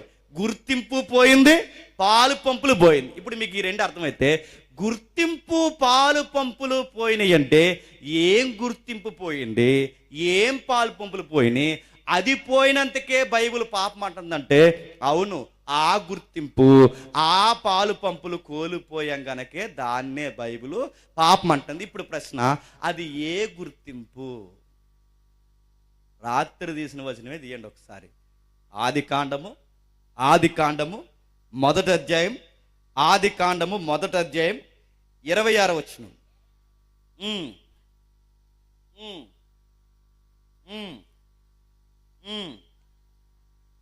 వారు సముద్రపు చేపలను, ఆకాశ పక్షులను, పశువులను, సమస్త భూమిని. ఇప్పుడు చెప్పండి, తన స్వరూపం మన దగ్గర గాడ్స్ ఇమేజ్ అంట. ఇమేజ్ ఆఫ్ గాడ్ అన్నాడంటే మనం ఎవరి ఇమేజ్ చెప్పండి? మనం ఎవరి స్వరూపం? దేవుని స్వరూపం. ఇప్పుడు నేను దేవుని స్వరూపం అయితే దేవుని స్వరూపాన్ని బాగా వినాలి. పాపం అంటే ఏంటంటే పాలు పంపులు కోల్పోయినంటే నేను ఎగ్జాక్ట్ ఆయన ప్రతిబింబం అంటే ఇప్పుడు అద్దం దగ్గరికి వెళ్ళి నిలబడ్డాను అనుకోండి, అద్దం ఏం చూపించాలి? యాజ్ ఇట్ ఈజ్ నన్ను చూపించాలి. నాకు బాగా వినండి, నన్ను చూపించకుండా నా ముక్కేమో వంకరగా, నా మూతేమో వంకరగా, నా చెవులు వంకరగా చూపిస్తుందంటే ప్రాబ్లం నాలో ఉందా చెప్పండి? అద్దంలో ఉందా చెప్పాలి. ఇప్పుడు నేను అన్నీ బాగానే ఉండి అద్దం ముందు నిలబడితే ఇప్పుడు నా ప్రతిబింబం అద్దం చూపించాలి అంటే నేను ఎలా ఉన్నానో అలా చూపించాలి. అలా చూపించకుండా నా అవయవాలు వంకరగా చూపిస్తుందంటే నేను బాగున్నా, ప్రాబ్లం నాలో రాలేదు చెప్పండి, అర్థంలో వచ్చింది. మీకు అర్థమైతే ఒరిజినల్ వ్యక్తిత్వం దేవుడైతే ఆ వ్యక్తిత్వానికి దేవుడికి ప్రతిబింబంగా ఉన్న ఇమేజ్ ఎవరో తెలుసా? మనుషులు. ఇక్కడ అర్థంలో చూపించాల్సిన వ్యక్తిత్వం ఎవరిదో తెలుసా? దేవుడిది. అంటే మనలో దేవుడు చూడాలనుకునే ఇమేజ్ ఎవరో తెలుసా? దేవుని స్వరూపం. ఈ స్వరూపానికి వంకరలు వచ్చాయి. నా మాటలు అర్థమవుతున్నాయా? మీకు అర్థమవుతుంది. పాపం అంటే ఏంటంటే దేవుళ్ళో ఏ గుణగణాలు ఉన్నాయో ఆయనకు పరిపాలించే గుణం అంటే ఆ గుణం ఇచ్చాడు, ఆయనకి అబద్ధమాడన గుణం అంటే ఆ గుణం ఇచ్చాడు, ఆయనకి ప్రేమించే గుణం అంటే ఆ గుణం ఇచ్చాడు, ఆయనకి న్యాయమును బట్టి కోపించే గుణం అంటే కోపించే గుణం ఇచ్చాడు, ద్వేషించే గుణం ఇచ్చాడు, ఆశించే గుణం ఇచ్చాడు. ఈ గుణాలన్నీ ఎక్కడ? వీటిని యాట్రిబ్యూట్స్, కమ్యూనికేబుల్ యాట్రిబ్యూట్స్ అంటారు. ఈ లక్షణాలన్నీ ఎక్కడి నుండి వచ్చాయంటే దేవుళ్ళో నుంచి వచ్చంటే ఇప్పుడు మనం ప్రేమిస్తున్నామంటే అది ఎక్కడి నుండి వచ్చింది? దేవుడు పెడితే వచ్చింది. ఒకరిని ద్వేషిస్తున్నాం నాయని బట్టి అంటే ద్వేషించే గుణం ఎక్కడి నుండి వచ్చింది? దేవుని బట్టి వచ్చింది. అంటే దేవుడు ఎలా తయారు చేస్తాడు మనుషులంటే తన స్వరూపం అందు చెప్పండి, తన పోలిక చెప్పండి. అంటే తన స్వరూపం తల పోలిక అంటే ప్రేమ, అనురాగము, పరిపాలన, ద్వేషించడము, కోపించడం, ఈ లక్షణాలన్నిటితో మనిషిని దేవుడు తయారు చేస్తే ఇప్పుడు ఎగ్జాక్ట్ దేవుళ్ళో ఏ గుణగణాలు ఉన్నాయో ఆ గుణగణాలు మనలో మిస్ అయిపోతేనే పాపం. ఇంకా అర్థం అవ్వాలండి మాకంటే ఒక్కసారి కీర్తన గ్రంథం తీయండి. కీర్తన గ్రంథం 19వ కీర్తన 19వ కీర్తన 19వ కీర్తన 19వ కీర్తన 7వ వచనం నుండి 19వ కీర్తన 7వ వచనం నుండి యెహోవా నియమించిన ధర్మశాస్త్రము యథార్థమైనది, అది ప్రాణమును తెప్పరిల్ల చేయును. యెహోవా శాసనము నమ్మదగినది, అది బుద్ధిహీనులకు జ్ఞానము పుట్టించును. యెహోవా ఉపదేశము నిర్దోషమైనది, అది హృదయమును సంతోషపరచును. యెహోవా ఏర్పరిచిన ధర్మం నిర్మలమైనది, అది కన్నులకు వెలిగిచ్చును. యెహోవా యందలి భయము పవిత్రమైనది, అది నిత్యము నిలిచును. యెహోవా న్యాయ విధులు సత్యమైనవి, అవి కేవలం ఇప్పుడు చెప్పండి, ఈ వాక్యాలు ఏం చెప్తున్నాయంటే దేవుని వ్యక్తిత్వాన్ని చూపిస్తుంది. ఇప్పుడు జాగ్రత్త వినండి. యెహోవా యథార్థమైన వాడంటే మరి యథార్థత లేని వాళ్ళు ఎవరు? మనము కాదా? అంటే ఈ బైబిల్ ఏం ఎక్స్పోజ్ చేస్తుంది? దేవుడు న్యాయవంతుడు అంటే న్యాయం లేనివారు ఎవరు? మనము. దేవుడు పవిత్రమైన వాడంటే మరి పవిత్రత లేని వారెవరు? మనం. అంటే ఈ గుణగణాలతో దేవుడు, ఏ గుణగణాలు? పవిత్రతతో, న్యాయముతో, ప్రేమతో, సత్యముతో, నిర్దోషత్వంతో, నమ్మకత్వంతో, ఇన్ని గుణగణాలతో దేవుడు ధర్మశాస్త్రంలో గుణగణాలన్నీ మనిషికి పెట్టి వాడికి ఒక కాన్షియస్ మనస్సాక్షిని పెట్టి వాడిని సృష్టిస్తే మనిషి ఏం కోల్పోయాడు చెప్పిన? ఆ గుర్తింపుని చెప్పండి కోల్పోయాడు. ఇప్పుడు చెప్పండి, పాపం అంటే చీమని చంపావా? పాపం అంటే దోమని చంపావా? పాపం అంటే ఎదురు దగ్గర 10 రూపాయలు లాక్కున్నావా? ఇవి కాదు. పాపం అంటే ఏంటి తెలుసా? పాపం అంటే దేవుళ్ళో లేని ఏ గుణం మనలో కనబడినా చెప్పండి, అది పాపం. ఇప్పుడు నేను అడుగుతున్నాను, దేవుడు అబద్ధం ఆడతాడా? చెప్పండి, ఆడు. కానీ మనం ఏం చేస్తున్నాం చెప్పండి? అబద్ధాలు ఆడతాం. అంటే ఆయనలో లేనిది మనలోకి వస్తుంది అంటే చెప్పండి, అది పాపం. దేవుడు ఎవరి దగ్గర అన్యాయంగా ఏదన్నా లాగుతాడా? కానీ ఆయన స్వరూపంలో, ఆయన ఇమేజ్లో చేయబడిన మనం ఎదుటోళ్ళది అన్యాయంగా లాక్కుంటున్నామంటే దీన్ని ఏమంటారు? ఇప్పుడు చెప్పండి. ఇలా కొలుసుకుంటూ పోతే పాపం అంటే ఏంటంటే ఆయనలో లేనిది ఏది మనలో ఉన్నా చెప్పండి, అది పాపం. ఆయన అబద్ధాలు ఆడడం, మనం అబద్ధాలు ఆడతాం. ఆయన దొంగతనం చేయడు, మనం దొంగతనం చేస్తాం. ఆయన వ్యభిచారం చేయడు, మనం వ్యభిచారంలో కూరుకుంటాం. ఆయన ఎదుటోడు దాసించడం, మనం ఆశిస్తాం. ఎదుటోడు దొంగిలించడం, మనం దొంగిలిస్తాం. అంటే ఆయనలో లేని దుర్గుణాలన్నీ అందరిలో ఉన్నాయో లేదు చెప్పండి? ఉన్నాయి. ఇప్పుడు ప్రశ్న, అవి ఎలా వచ్చాయి? ఆ తలకాయలు 2 తెచ్చాయి. ఎవరు చెప్పండి? అది దేవుని ఇమేజ్గా చేయబడింది, దేవుని యొక్క ప్రతిబింబాలుగా చేయబడింది. ఆదిలో ఆదాము అక్కడి నుండి వచ్చాయి. అంటే ఎలా వస్తాయి ఏంటంటే బైబిల్ పోల్చింది ఏమని తెలుసా? ఆదాము మొదట ముద్దయితే, బాగా వినాలి, ఆదాము మొదట ముద్దయితే ముద్దే పులిసింది అనుకోండి, పులిసిన ముద్ద నుండి ఎన్ని చిన్న చిన్న ముద్దలు తీసినా అవి పులిసిన ముద్దలే. నీకు అర్థమైందో లేదు? మూలమే డిస్టర్బెన్స్ అయితే, మూలమే పాడైపోతే, మూలమే ముద్దే చెడిపోతే అందు నుంచి ఎన్ని చిన్న చిన్న ముద్దలు వచ్చినా అన్ని గుర్తుపెట్టుకోండి, చెడిపోయిన ముద్దలే. అందుకే ఒక మనుషుల నుండి పాపము, పాపము నుండి మరణము, ఆ పాప మరణ భీతులు మనుషులందరికీ సంప్రాప్తమయ్యాయి కనుక చెప్పండి, మరణం అందరికీ చెప్పండి సంప్రాప్తమైంది. ఇప్పుడు మీకు అర్థం అవ్వాలి, ఆదామవ్వల నుండి ఇమేజ్ గుర్తుపెట్టుకోండి మసకబారింది. అంటే దేవుణ్ణి సరిగ్గా మనిషి చెప్పండి అర్థం ఎలాగైతే చెడిపోతే ప్రతిబింబాన్ని సరిగ్గా చూపించలేదో, మానవుడు ఆదాము తప్పు చేసిన తర్వాత, డిస్టర్బెన్స్ అయిన తర్వాత అక్కడి నుండి కూడా మనిషి దేవుణ్ణి సరిగ్గా చూపించకపోవడమే పాపం. అది సరిగ్గా మనం ఎక్స్పోజ్ చేయకపోవడమే పాపం. దేవుడు గుణగణాలతో కనబడకపోవడమే పాపం. ఆ లక్షణాలు మనకు ఉన్నాయంటే ఎందుకు లేవు? నేను ఇన్ని మెసేజ్లు చెప్తున్నాను, ఎందుకు లేవు? ఉన్నాయి. అదేంటండి వాళ్ళకు ఉండే లక్షణాలు మనకు వస్తాయంటే ఎందుకు రావు? 100కు 100% వస్తాయి. రావా? మిమ్మల్ని అడుగుతున్నాను, నాకు ప్రశ్నలకు సమాధానం చెప్పండి. మీ తాతలకు షుగర్ ఉంటే నీకు వస్తుందా లేదా? కళ్ళు మూసుకుంటూ చేస్తుంది. తాతకి షుగర్ ఉంటే వస్తుంది, తాతకి బీపీ ఉంటే వస్తుంది, తాతలకు గుండెపోటు ఉంటే నెక్స్ట్ నీకే పోటు. గుర్తెట్టుకో. నీకేమర్థమవుతుంది? తాతలకి బామ్మలకి డిసీజులు ఉంటే మనకు వచ్చినప్పుడు నేను అడుగుతున్నాను, తలకాయలకి ఏముంటే ఆ జబ్బులే మనకు వారసత్వంగా వస్తే, జబ్బే వచ్చినప్పుడు ఈ తలకాయలకున్న బుద్ధులు మనకు రావా? వచ్చాయి. అదే పాపం. దేవుడు వాళ్ళని అలా తయారు చేయలేదు. దేవుడు వాళ్ళ అలా మసకబారిపోవాలనుకోలేదు. దేవుడు అలా డిస్టర్బెన్స్ చేయాలనుకోలేదు.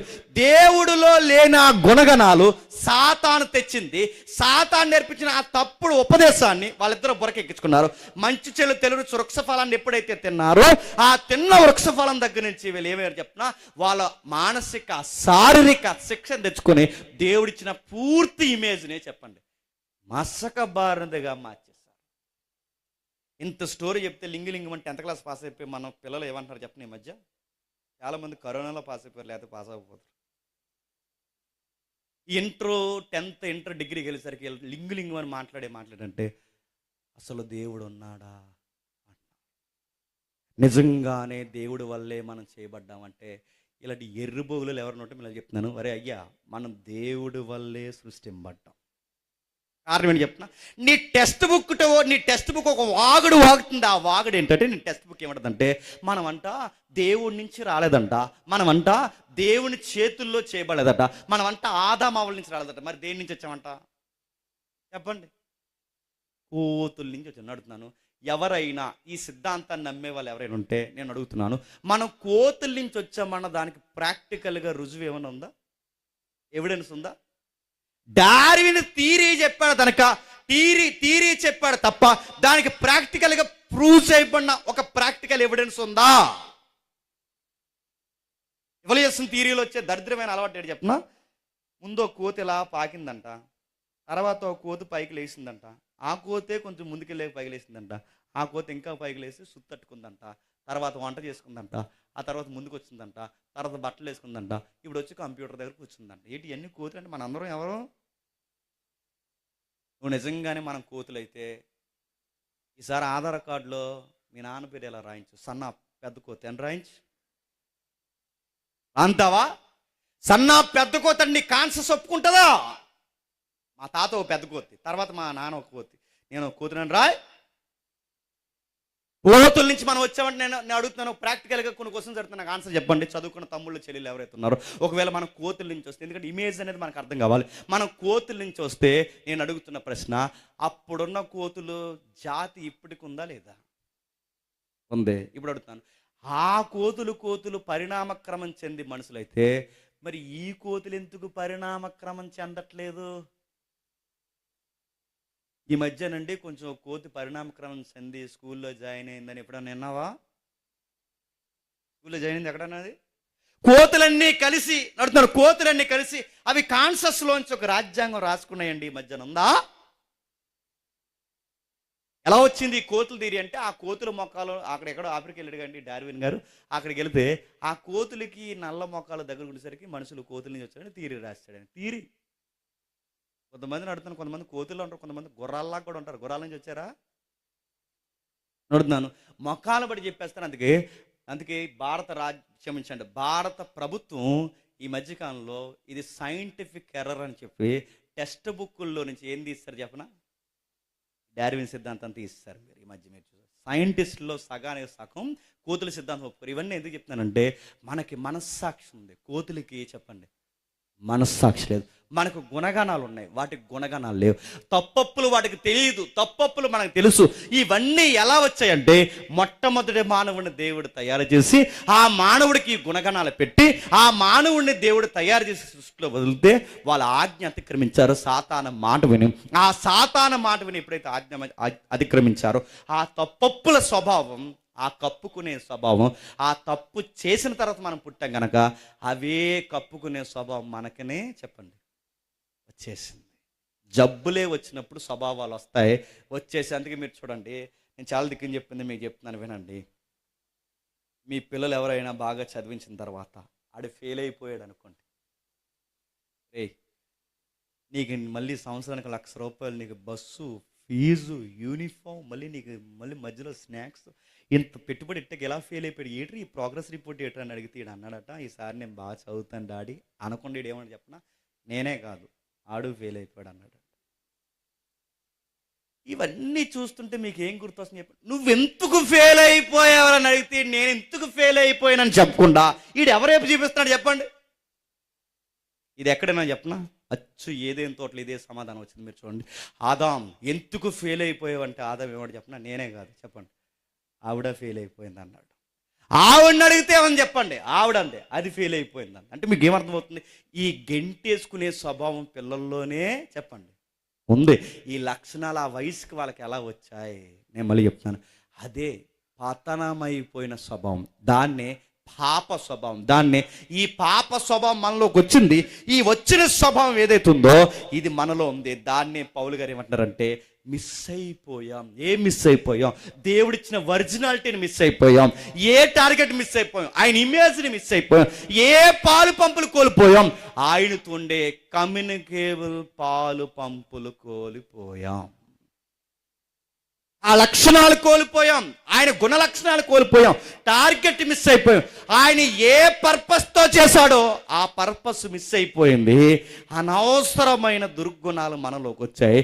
ఇదే పాపం. అందుకే చూడండి, ఎందుకు చంపుకుంటున్నారు, ఎందుకు అబద్ధాలు ఆడుకుంటున్నారు, ఈ అసూయలు, దుర్మార్గత, ఈ కార్యాలన్నీ ఎలా వచ్చాయంటే ఇమేజ్ డిస్టర్బెన్స్ అయింది. ఇప్పుడు చెప్పండి, ఇది వస్తే ఏమైందంటే అది పాపం అయితే. ఇప్పుడు ఆ 23వ వచనం చదవండి, 3వ అధ్యాయం త్వరగా. 3వ అధ్యాయం 23వ వచనం, అదే రోమిలికి రాసిన పత్రిక 3వ అధ్యాయం 23వ వచనం.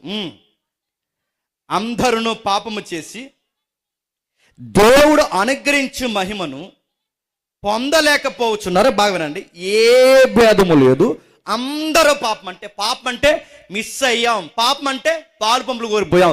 పాపం అంటే దేవుని గుణాలకు దూరం అయిపోయాం. పాపం అంటే ఒరిజినాలిటీ మిస్ అయిపోయాం. ఇది మీకు అర్థమైతే ఏ భేదం లేదు, అందరూ ఒరిజినాలిటీ మిస్ అయిపోయాం. మీకు అర్థమైతే మిస్ అయిపోయిన మనకి ఏం పొందలేకపోతున్నామంటా చెప్పండి, ముగిద్దాం. దేవుని మహిమను పొందలేకపోతుంది. ఇక్కడ జాగ్రత్తగా వినండి, దేవుని మహిమ అంటే వీడితో గొడవ కాదనుకున్నట్టు చూడకండి నా వైపు. చెప్పండి, మిమ్మల్ని అడుగుతున్నాను, పాపం అంటే ఏంటో చూసాం, ఇప్పుడు అడుగుతున్నాను, మహిమ అంటే ఏంటి? పాపం అనగానే గుర్తింపు కోల్పోయామని చూసాం. మరి మహిమ అంటే ఏదో దేవుడు మహిమ ఇవ్వాలనుకున్నాడట, ఆ మహిమను కోల్పోయామంట. మహిమ అంటే ఏంటి అడుగుదాం. మహిమ అంటే ఏంటని మనం ఎవరినైనా అడిగితే రకరకాలు చెప్తారు. నేను ఎలాగ అడిగాను, మహిమ అంటే ఏంటంటే మన మీద ఒక వెలుగు ఉండేదట, ఆ వెలిగిపోయిందంట. అంటే ఎలా అంటే, చిన్నప్పుడు బ్లాక్ అండ్ వైట్ దేవుడి సినిమాలు చూసేవాళ్ళం. చిన్నప్పుడు దేవుడి సినిమాలు గుర్తుందా? దేవుడి సినిమాలు చూసినప్పుడు దేవుడు వచ్చిన వెంటనే దేవుడు వెనకాల ఒక లైట్ తిరుగుతుంది, ఇలా గిర్రమని లైట్ గుర్తుందా? ఇలా లైట్ అంటే దేవుడు వచ్చిన కానీ డింగ్ అని ఒక వెనకాల లైట్ వేస్తాడు అనమాట సినిమాలో. అది మహిమ అనుకుంటున్నాం. మహిమ అంటే లైట్ వేయడం కాదు. మహిమ అంటే అడుగుతున్నాను, వెలుగు కాదు. మహిమ అంటే ఏంటి? మహిమ అంటే అన్నారు గ్లోరీ అని, మాది అల్లు మరి. మహిమ అంటే గ్లోరీ అడుగుతున్నా. ఏంటి మహిమ అంటే ఏంటి? బైబిల్ని అడుగుదాం ఒకసారి. ఒక్కసారి రండి, మహిమ అంటే ఏంటో చూద్దాం ఒకసారి. కొరింథీయులకు రాసిన మొదటి పత్రిక, కొరింథీయులకు రాసిన మొదటి పత్రిక 15వ అధ్యాయం. కొరింథీయులకు రాసిన మొదటి పత్రిక 15వ అధ్యాయం. చాలా జాగ్రత్తగా వినాలి. మనకు బైబిల్ పట్ల అవగాహన ఉంటే మనం దేవునితో ఏ విధంగా పెనుగులాడాలో మనకు అర్థమవుతుంది. ఈ వాక్యం మీకు అర్థమైతే కోల్పోయిన మహిమను మళ్ళీ మనం పొందుకుంటాం. చూద్దాం, కొరింథీయులకు రాసిన మొదటి పత్రిక 15వ అధ్యాయం 45వ వచనం. ఇందు విషయమై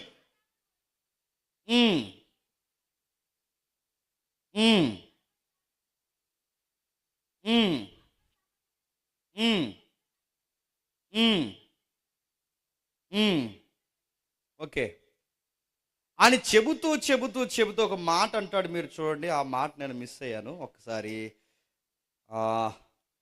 సూర్యుని మహిమ వేరు, చంద్రుని మహిమ వేరు అని ఉంటుంది. చూడండి, వచనం చెప్పండి.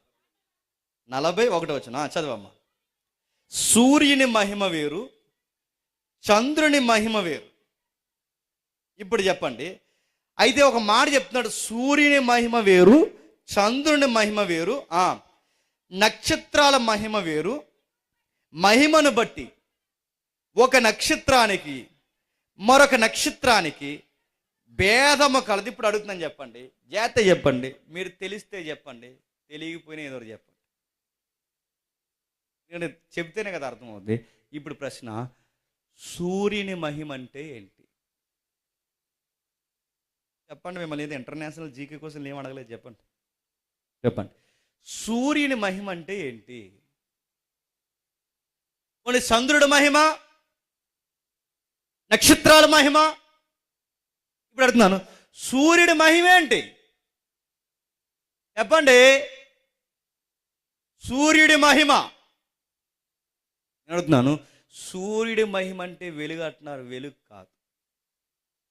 చంద్రుడి మహిమ అంటే చంద్రుడి వెలుగు కాదు. నక్షత్రాల మహిమ అంటే నక్షత్రాల వెలుగు కాదు. సూర్యుడి మహిమ అంటే చెప్తున్నా, సూర్యుడు సూర్యుడిలా ఉండడమే మహిమ. చంద్రుడు చంద్రుడిలా ఉండడమే మహిమ. నక్షత్రాలు నక్షత్రంలా ఉండడమే మహిమ. మహిమ అంటే ఏంటి గుర్తుపెట్టుకోండి.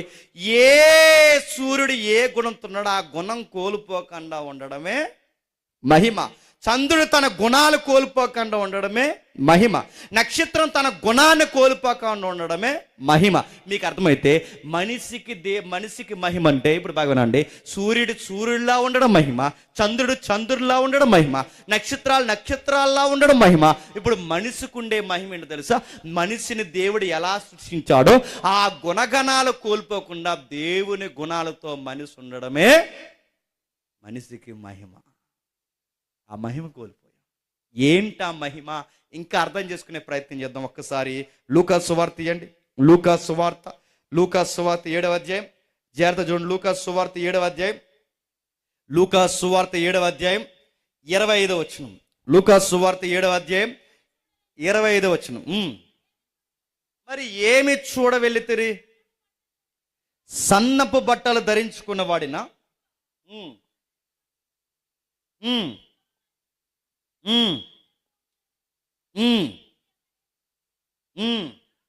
ప్రవక్తనా? ఇప్పుడు చెప్పండి. సందర్భం చెప్తాను జాగ్రత్తగా వినండి. యేసుప్రభు వారు సమాజంతో మాట్లాడుతున్నాడు. సమాజంతో మాట్లాడుతున్నప్పుడు వాళ్ళని కొన్ని క్వశ్చన్స్ అడిగాడు. ఆ ప్రశ్నలో ఒక ప్రశ్న ఏంటంటే, మీరు అరణ్యానికి దేన్ని చూడడానికి వెళ్ళాడని సమాజాన్ని అడుగుతున్నాడు ప్రజల్ని. అరణ్యానికి వెళ్ళేవారు కదా ప్రజలు. అరణ్యానికి మీరు చూడడానికి వెళ్ళారు. ఏం చూడడానికి వెళ్ళారు? మీరు గడ్డిని చూడడానికి వెళ్ళారా? అరణ్యంలో మీరు ఏం చూడడానికి వెళ్ళారు? రెల్లు అంటే గడ్డి చూడడానికి వెళ్ళారా? లేదా అరణ్యానికి దేనికి వెళ్ళారు? రాజు ఉంటాడని వెళ్ళాడా? రాజు ఎక్కడ ఉంటాడు? అరణ్యంలో ఉంటాడా, ప్యాలెస్లో ఉంటాడా? ప్రభు అడుగుతున్నాడు ఆ రోజు. రాజు ఎక్కడుంటాడు? రాజు భవంతులు ఉంటాడు.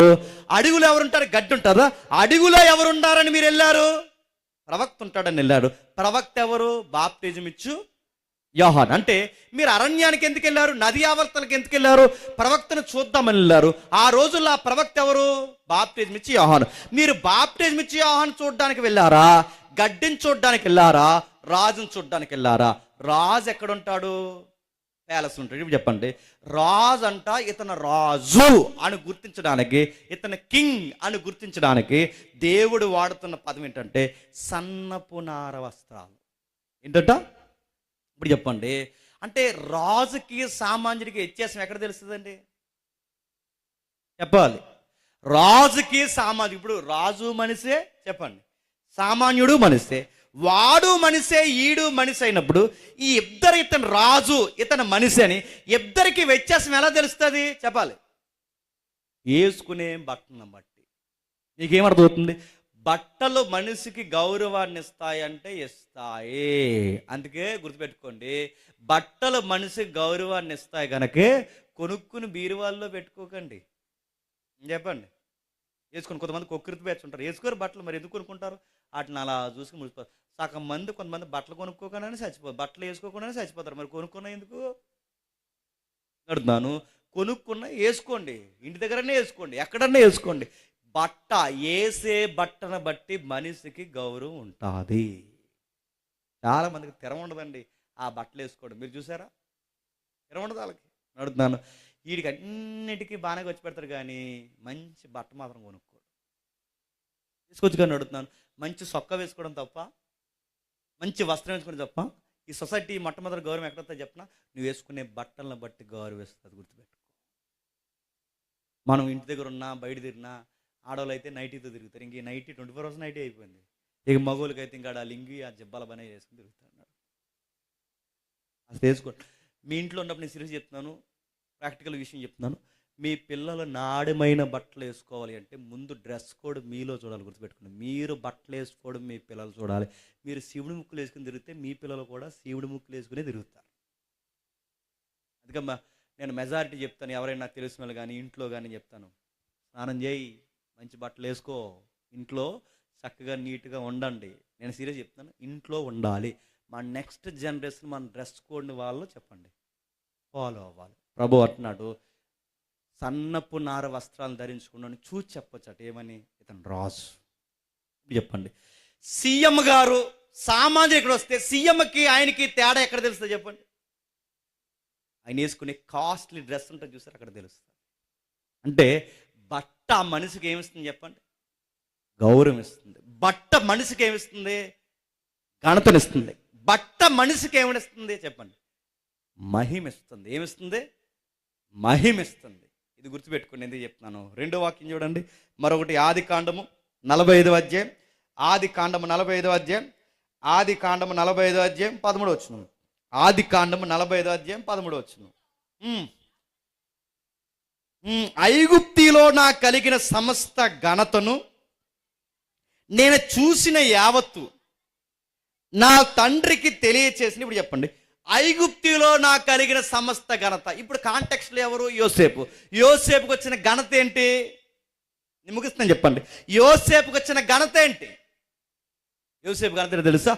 యోసేపు ఐగుప్తీల అధికారంలో కూర్చోవడమే ఘనత. ఘనత ఈక్వల్ టు మహిమ. అంటే ఒక వ్యక్తికేమో వస్త్రాలు మహిమ, మరో వ్యక్తికేమో చెప్పండి అధికారం మహిమ. అంటే మనిషికి ఇన్ని రకాల మహిమలు ఉంటాయంటే ఉంటాయి. ఒకరికి వస్త్రాల మహిమ, మరొకరికే చెప్పండి అధికారం మహిమ. అందుకే ఆయన అధికారంలో కూర్చోబెట్టి ఆయన చేతికి బంగారం ఉంగరం తొడిగి ఆయనకి కిరీటం పెట్టి రాజదండం ఇచ్చి ఆయనకు ఒక పవర్ ఇస్తే యోసేపుకి ఏమవుతుందో తెలుసా? మహిమ వచ్చింది. అంటే ఆయన అధికారం ఆయనకి ఏం తెచ్చింది చెప్పండి? మహిమని తెచ్చింది. అందుకే చూడండి, ఫామ్లో ఉంటే కలెక్టర్ అధికారులు ఉన్నంతసేపే కలెక్టర్ని గౌరవిస్తారు. ఎమ్మెల్యే గారు 5 సంవత్సరాల అధికారులు ఉంటేనే ఎమ్మెల్యేని గౌరవిస్తారు. అదే పదవి పోతే సైకిల్ మీద వెళ్ళాడు కూడా దిగడు. దిగుతాడా? నడుతున్నాను. ఆఫీసర్ ఉన్నాడు అనుకోండి, ఆఫీసర్ ఆయన ఆఫీసర్గా ఉన్నంతసేపే గౌరవిస్తాడు. ఆఫీసర్ పోస్ట్ దిగిపోనేమనండి, కింద ఉన్న మెన్ ఎవరు గౌరవించరు. అంటే అధికారం మనిషికి గౌరవిస్తుంది, అధికారం మనిషికి మహిమనిస్తుంది, అధికారం మనిషికి గ్లోరీగా పనిచేస్తుంది. అర్థమైతే ధన్యత. అంటే ఒకరికేమో వస్త్రాల మహిమ, ఒకరికేమో అధికారం మహిమ. టైం లేదు కనుక ఒక రెఫరెన్స్ చెప్తున్నాను. కొంతమందికి ఆస్తులు మహిమ. ఆస్తులు మహిమిస్తాయి ఇవ్వా. కొంతమంది తెల్లారితాలు ఏం చెప్పుకుంటారు చెప్పండి? ఆస్తులు బడా ఎక్కువ ఉంటుంది వాళ్ళకి. ఆస్తులు ఎవరింటికన్నా వెళ్ళామనుకోండి, టీ తాగుతారా కాఫీ తాగుతారని చెప్పరు. కొంతమంది ఈ ఆస్తులు బడాయిలు ఏం చేస్తారు చెప్పండి? ఆ గేటు తీసిన వెంటనే మొదలెడతారు. ఏమో నీకు ఇలా ఇలా రండి, అది మందే, ఇది మందే, చెప్పండి ఈ బిట్టు మందే, ఈ బిట్ అంటే ఏంటి? సైటు, ఇది మాదే, అది మాదే, ఇవన్నీ తెలిసి ఇదో గొప్ప. అందుకే చూడండి, వచ్చిన వెంటనే మొదలెడతారు అది మాదే, ఇది మాదే. నిన్ను ఎవడాడిగాడు? మేము అడిగావా? వచ్చినప్పుడు ఒక టీ కాఫీ ఇవ్వకుండా ఆస్తులు జీవిస్తున్నారంటే ఇవన్నీ ఇలా గొప్ప. చాలా క్రితం పెళ్ళిలో మెసేజ్ చెప్తున్నాను. నాకు సిరాకు మెసేజ్లో మెసేజ్, పెళ్ళిళ్ళు మెసేజ్లు. ఎందుకంటే ఎండరు వాక్యం, పెళ్ళిలో వాక్యం అంటారా? ఒక స్పీకర్కి ఒక జబ్బు ఉంటుంది. నాకుండే జబ్బు ఏంటంటే ఎవరైనా అటు ఇటు తిరిగితే నేను చెప్పలేను, ఎవరైనా సరిగ్గా వినకపోతే చెప్పలేను. మీరిద్దరు అక్కడ కూర్చుని మీరు ఒకరి మొక్కను ఒకరు చూసుకుని మాట్లాడుకున్నా చెప్పలేను. ఎందుకంటే నేను ఏదో మాట్లాడుకున్నారు అనుకుంటాను. నేను ఒక స్పీకర్కి ఒక వీక్నెస్ ఉంటుంది, గుర్తుపెట్టుకోండి. ఆ రోజు నేను వాకింగ్ చెప్తుంటే అందరూ బాగానే వింటున్నారు. పెళ్లి కొడుకు వింటుంది, పెళ్లి కూతురు వింటుంది, పెళ్లి కొడుకు వింటున్నాడు, అందరూ వింటున్నారు, ఈ చుట్టం పట్టం అందరూ వింటున్నారు, ఈ సంసారం కూడా వాళ్ళు బాగానే చెప్తున్నారు, అందరూ వింటుంటే ఒక ఆవిడ వింటలేదు, 70 సార్లు లేచింది. ఆ పెళ్ళికొడుకు గాడికి నాకు తెలిసిన నేను అడిగాను, మరి ఎందుకురా అన్నిసార్లు మీ అత్త లేచింది? తెలిసిన మనిషి ఏం అనలేము, అన్నిసార్లు 70 సార్లు లేచింది, ఎందుకు లేచింది అంటే, ఆ మనిషి ఎందుకు లేచింది చెప్పినా ఆడు చెప్తున్నాడు, ఎందుకు మా అత్త లేచిందో చెప్పినా, మా అత్త కొత్త నక్లీస్ కొన్నదరా అన్నాడు. అంటే ఇప్పుడు ఈవిడ గారి నక్లీస్ అందరూ చూడాలని చెప్పండి, పని లేకపోయినా 70 సార్లు లేచింది పొల్లమ్మ. మాటలు అర్థమవుతున్నాయి. 70 సార్లు లేచింది తిరిగింది. ఇప్పుడు ఆవిడ గారు వేసుకున్నది అందరూ.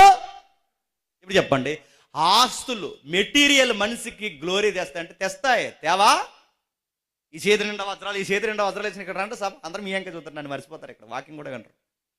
వింటారా అని అడుగుతున్నాను. వజ్రాలతో తిరిగితే ఆడివైపే చూస్తారు, బంగారంతో తిరిగితే ఆడివైపే చూస్తారు. బట్టలు వేసుకుంటే బట్టల గౌరవాన్ని ఇస్తాయి, ఆస్తుల గౌరవాన్ని ఇస్తాయి, అధికారం గౌరవిస్తుంది. గౌరవానికి వాడిన పదం బైబిల్లో మహిమ. మహిమ, glory.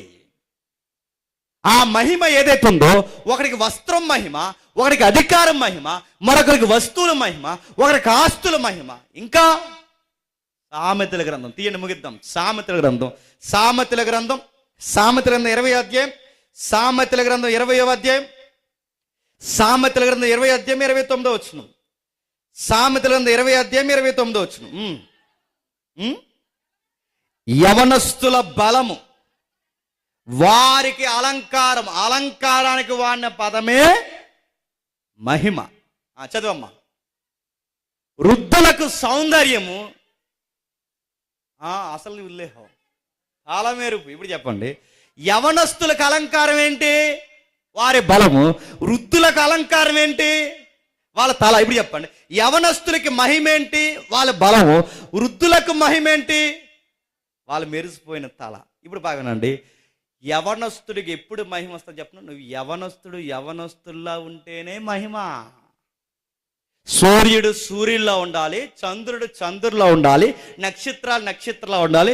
Young girl, young boy యంగ్గానే కనిపించాలి. కానీ ఉన్నారా? వీడికి ఇంత పొట్ట వచ్చేసింది, అప్పుడు ఇంత పొట్ట అర్థం, ఇంతంత పొట్టలేసి తిరుగుతుంటే అది మీకు మహిమ? వీడి పెళ్లి చూపులకు వెళ్ళాడట. ఈడి పెళ్లి చూపులకు వెళ్తే ఈయన్నే అడిగారంట, పెళ్లి కొడుకు ఇంకా రాలేదా అని. వీడు ఏమైపోవాలండి? నేను అర్థం, ఈ పట్ల బేచారంటే మీ అందరికీ చెప్తున్నాను, నువ్వు యవనస్తుడివా లేకపోతే వయసు మళ్ళిపోయిన అంకులువా? నీకు అంత బజ్జేంటి, అంత లూజ్ ఏంటి? ఒక సెక్టార్లో యవనస్తులు ఉంటారు, ఇంత పొట్టలు వేసుకుని ఉంటారు. మరికొంత యవనస్తులు ఉంటారు, అలా ఇలా వంగిపోయి ఉంటారు. నేను గాలిపి గోళ్ళ తిరుగుతుంటారు, ఇలా వంగిపోయి పోతే బక్కల్లాగా అయిపోతున్నారు, లేదా డ్రమ్ముల్లాగా అయిపోతున్నారు. నడుతున్నాను, ఆ ఫిట్నెస్ అది. నడుతున్నాను, యవనస్తుడికి ఉండే బలం వాడికి మహిమ. ఫిట్గా ఉండాలి యవనస్తుడు అంటే. తిండికి తగ్గ పని, పనికి తగ్గ తిండి, చక్కటి ఫిట్నెస్ మెయింటైన్. ఏది? వయసు అవ్వకుండా అనే బట్టబొరలో, వయసు అవ్వకుండా అనే ఆ బొజ్జలో, వయసు అవ్వకుండా అనే ఈ దవల్లో, ఈ అంకుల క్యాండిడేట్లు నడుతున్నాయి. ఇవన్నీ దేనికి? ఇది నీ గౌరవమా? నీ ముఖం ముందు ఎవడో చెప్పడేమో కానీ వెనకాల ఎంత కామెంటరీ జరుగుతుందో తెలుసా? మళ్ళీ అడుగుతాను, వీలైతే నడుతాను, ఈ మాట నీకు కసిగా ఉంటే తగ్గించు. రేపు నుంచి రైస్ దొరకదన్నట్టు తినకు, తగ్గించు. తగ్గింది మహిమ. యవనస్తుడికి బలం అలంకారం. వాడి బలం గుర్తుపెట్టుకోండి, ఆడి అరికాల మొదలుకొని నడినెత్త వరకు వాడి ఫిట్నెస్ వాడికి మహిమ. సామెత చెప్తుంది, ఒకరికి వస్త్రాల మహిమ, ఒకరికి అధికారం మహిమ, ఒకరికి వస్తువుల మహిమ, ఒకరికి ఆస్తుల మహిమ. యవనస్తుడికి చెప్పండి బలము మహిమ. సీనియర్స్కి ఏంటి మహిమ? అక్కడ రాశాడు చూడండి, వాళ్ళ మెరిసిపోయిన తల, తెల్లెంటికలు వాళ్ళకి మహిమ. ఈ గుడ్డి బ్యాచ్ ఏం చేస్తారంటే వాటికి కాటికి రాసేస్తారు. కాటికి మరి అయ్యా నువ్వు కాటికి రాసేసినా తెలిసిపోతుంది అది కాటికని మాకు. అందుకే అడ్వర్టైజ్మెంట్ ఏంటి చెప్పిన, తెల్ల వెంట్రుకలు పీకేయకండి, అలా గోద్రేజ్ ఆయిల్ కట్ చేయండి. ఇలా నువ్వు గోద్రేజ్ ఆయిల్ రాసినా మాకు తెలిసిపోద్ది. అసలు యవనస్తు గుర్తుపెట్ట, యవనస్తులకి బలం ఎంత అలంకారమో వృద్ధులకి అందం ఏంటో చెప్పిన, ఆ తల్లెంటుకలే. సిరి చెప్తాను, తెల్లెంటుకలు బాగుంటాయి, అలా ఉంచండి. ఒక వయసు మళ్ళీపోయిన ఒక తెల్లెంటుకలు వేసుకుని ఇక్కడ నిలబడి మాట్లాడితే ఎంత సీనియారిటీ ఉంటుందండి. ఆయన మాటకి వెయిట్ ఉంటుంది. నువ్వేం చెప్తావు? నువ్వు ఇంకా యంగ్ అయిపోదాం అనుకుంటావు. నువ్వు గడ్డానికి వేసేస్తావు, మేసాలకు వేసేస్తావు. ఈ ఇవి మాకు తెలిసిపోతుంది నువ్వు వేసేవని. మాకు మళ్ళీ చెప్తున్నాను, నీ సీనియారిటీ అలా ఉంచు. మెరిసిపోయిన తల కిరీటం అలా ఉంచు. ఈ మెరిసిన వెంట్రుకలు తెల్లెంటుకలు అవి సీనియారిటీ అలా ఉంచు, వాటిని జాగ్రత్తగా ఉంచు, వాటిని మెయింటైన్ చేయి. నీ అనుభవం కొట్టొచ్చినట్టు నీ బాడీ స్ట్రక్చర్లో కనబడాలి. గుర్తుపెట్టుకో, ఇది కనబడుతూ ఉండాలి. ఇప్పుడు చెప్పండి, అనుభవము ఒక మహిమ, బలము ఒక మహిమ, వస్త్రము ఒక మహిమ, అధికారము ఒక మహిమ, ఆస్తులు ఒక మహిమ, వస్తువులు ఒక మహిమ. అంటే ఒక్కొక్కరిలో ఒక్కొక్క మహిమ మానవాళ్ళలో కనబడుతుందా లేదా? ఇప్పుడు మీకు అర్థమైతే ఏ భేదము లేదు, అందరూ పాపం చేసి ఏం పొందలేకపోయారట? దేవుని మహిమ. ఇప్పుడు చెప్పండి, ఇన్ని మహిమలలో ఏ మహిమ పొందలేకపోయారు? ఏం పొందలేకపోయారంటే ఈ మహిమలన్నీ కోల్పోయారు.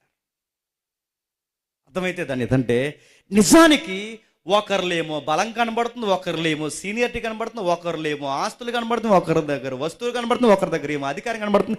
ఇవన్నీ ఒక్కొక్కరిలో చెదిరిపోయినట్టు కనబడుతున్నాయి తప్ప ఇవన్నీ ఒక్కడికుంటే బలం ఉన్నవాడికే అనుభవం ఉండి, అనుభవం ఉన్నవాడికే బలం ఉండి, ఈ రెండు ఉన్నవాడికే ఆస్తి ఉండి, ఆస్తి ఉన్నవాడికే అధికారం ఉండి, అధికారం ఉన్నవాడికే మంచి మనసు ఉంటే, ఆ మనిషిలో ఇవన్నీ ఉంటే ఆ మనిషి ఎలా ఉంటాడు చెప్పండి? దేవుడు కోరుకున్న మహిమతో ఉంటాడు. అది పోయింది. నేను ముగిస్తున్నాను. అంటే ఇవన్నీ ఒకరికే ఉండేవంటే ఉండేవి కాదు, ఉండేవి. ఇవన్నీ ఒక్కరికి ఉండే, ఇవన్నీ ఒకరికి ఉండే. ఎవరికి ఉండేది? ఆదాముకి ఏముండేది తెలుసా? ఒక మహిమా వస్త్రం ఉండేది, పోయింది. ఆదాముకి ఏముండేది తెలుసా? ఈ యూనివర్స్ అంతటి మీద రాత్రి మాట్లాడుకోవడంగా ఈ యూనివర్స్ అంతటి మీద ఆదాముకి అధికారం ఉండేది, అధికారం పోయింది. ఆదాముకి ఏముండేది తెలుసా? ఎప్పటికీ వాడబారని బలం ఉండేది. ఆ బలం ఏమైంది చెప్పండి? పోయింది, సావు వచ్చింది.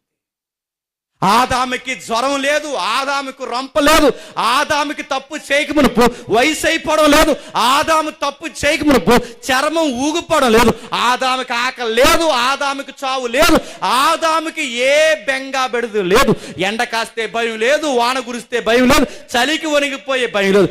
ఏంటి ఆ ఫిట్నెస్ అంటే? అది దేవుడిచ్చిన బలం. ఆ బలం ఆదాము దగ్గర ఏమేం చెప్పండి? పోయింది. ఆదాము వస్త్రాన్ని పోగొట్టాడు, ఆదాము అధికారాన్ని పోగొట్టాడు, ఆదాము బలాన్ని పోగొట్టాడు.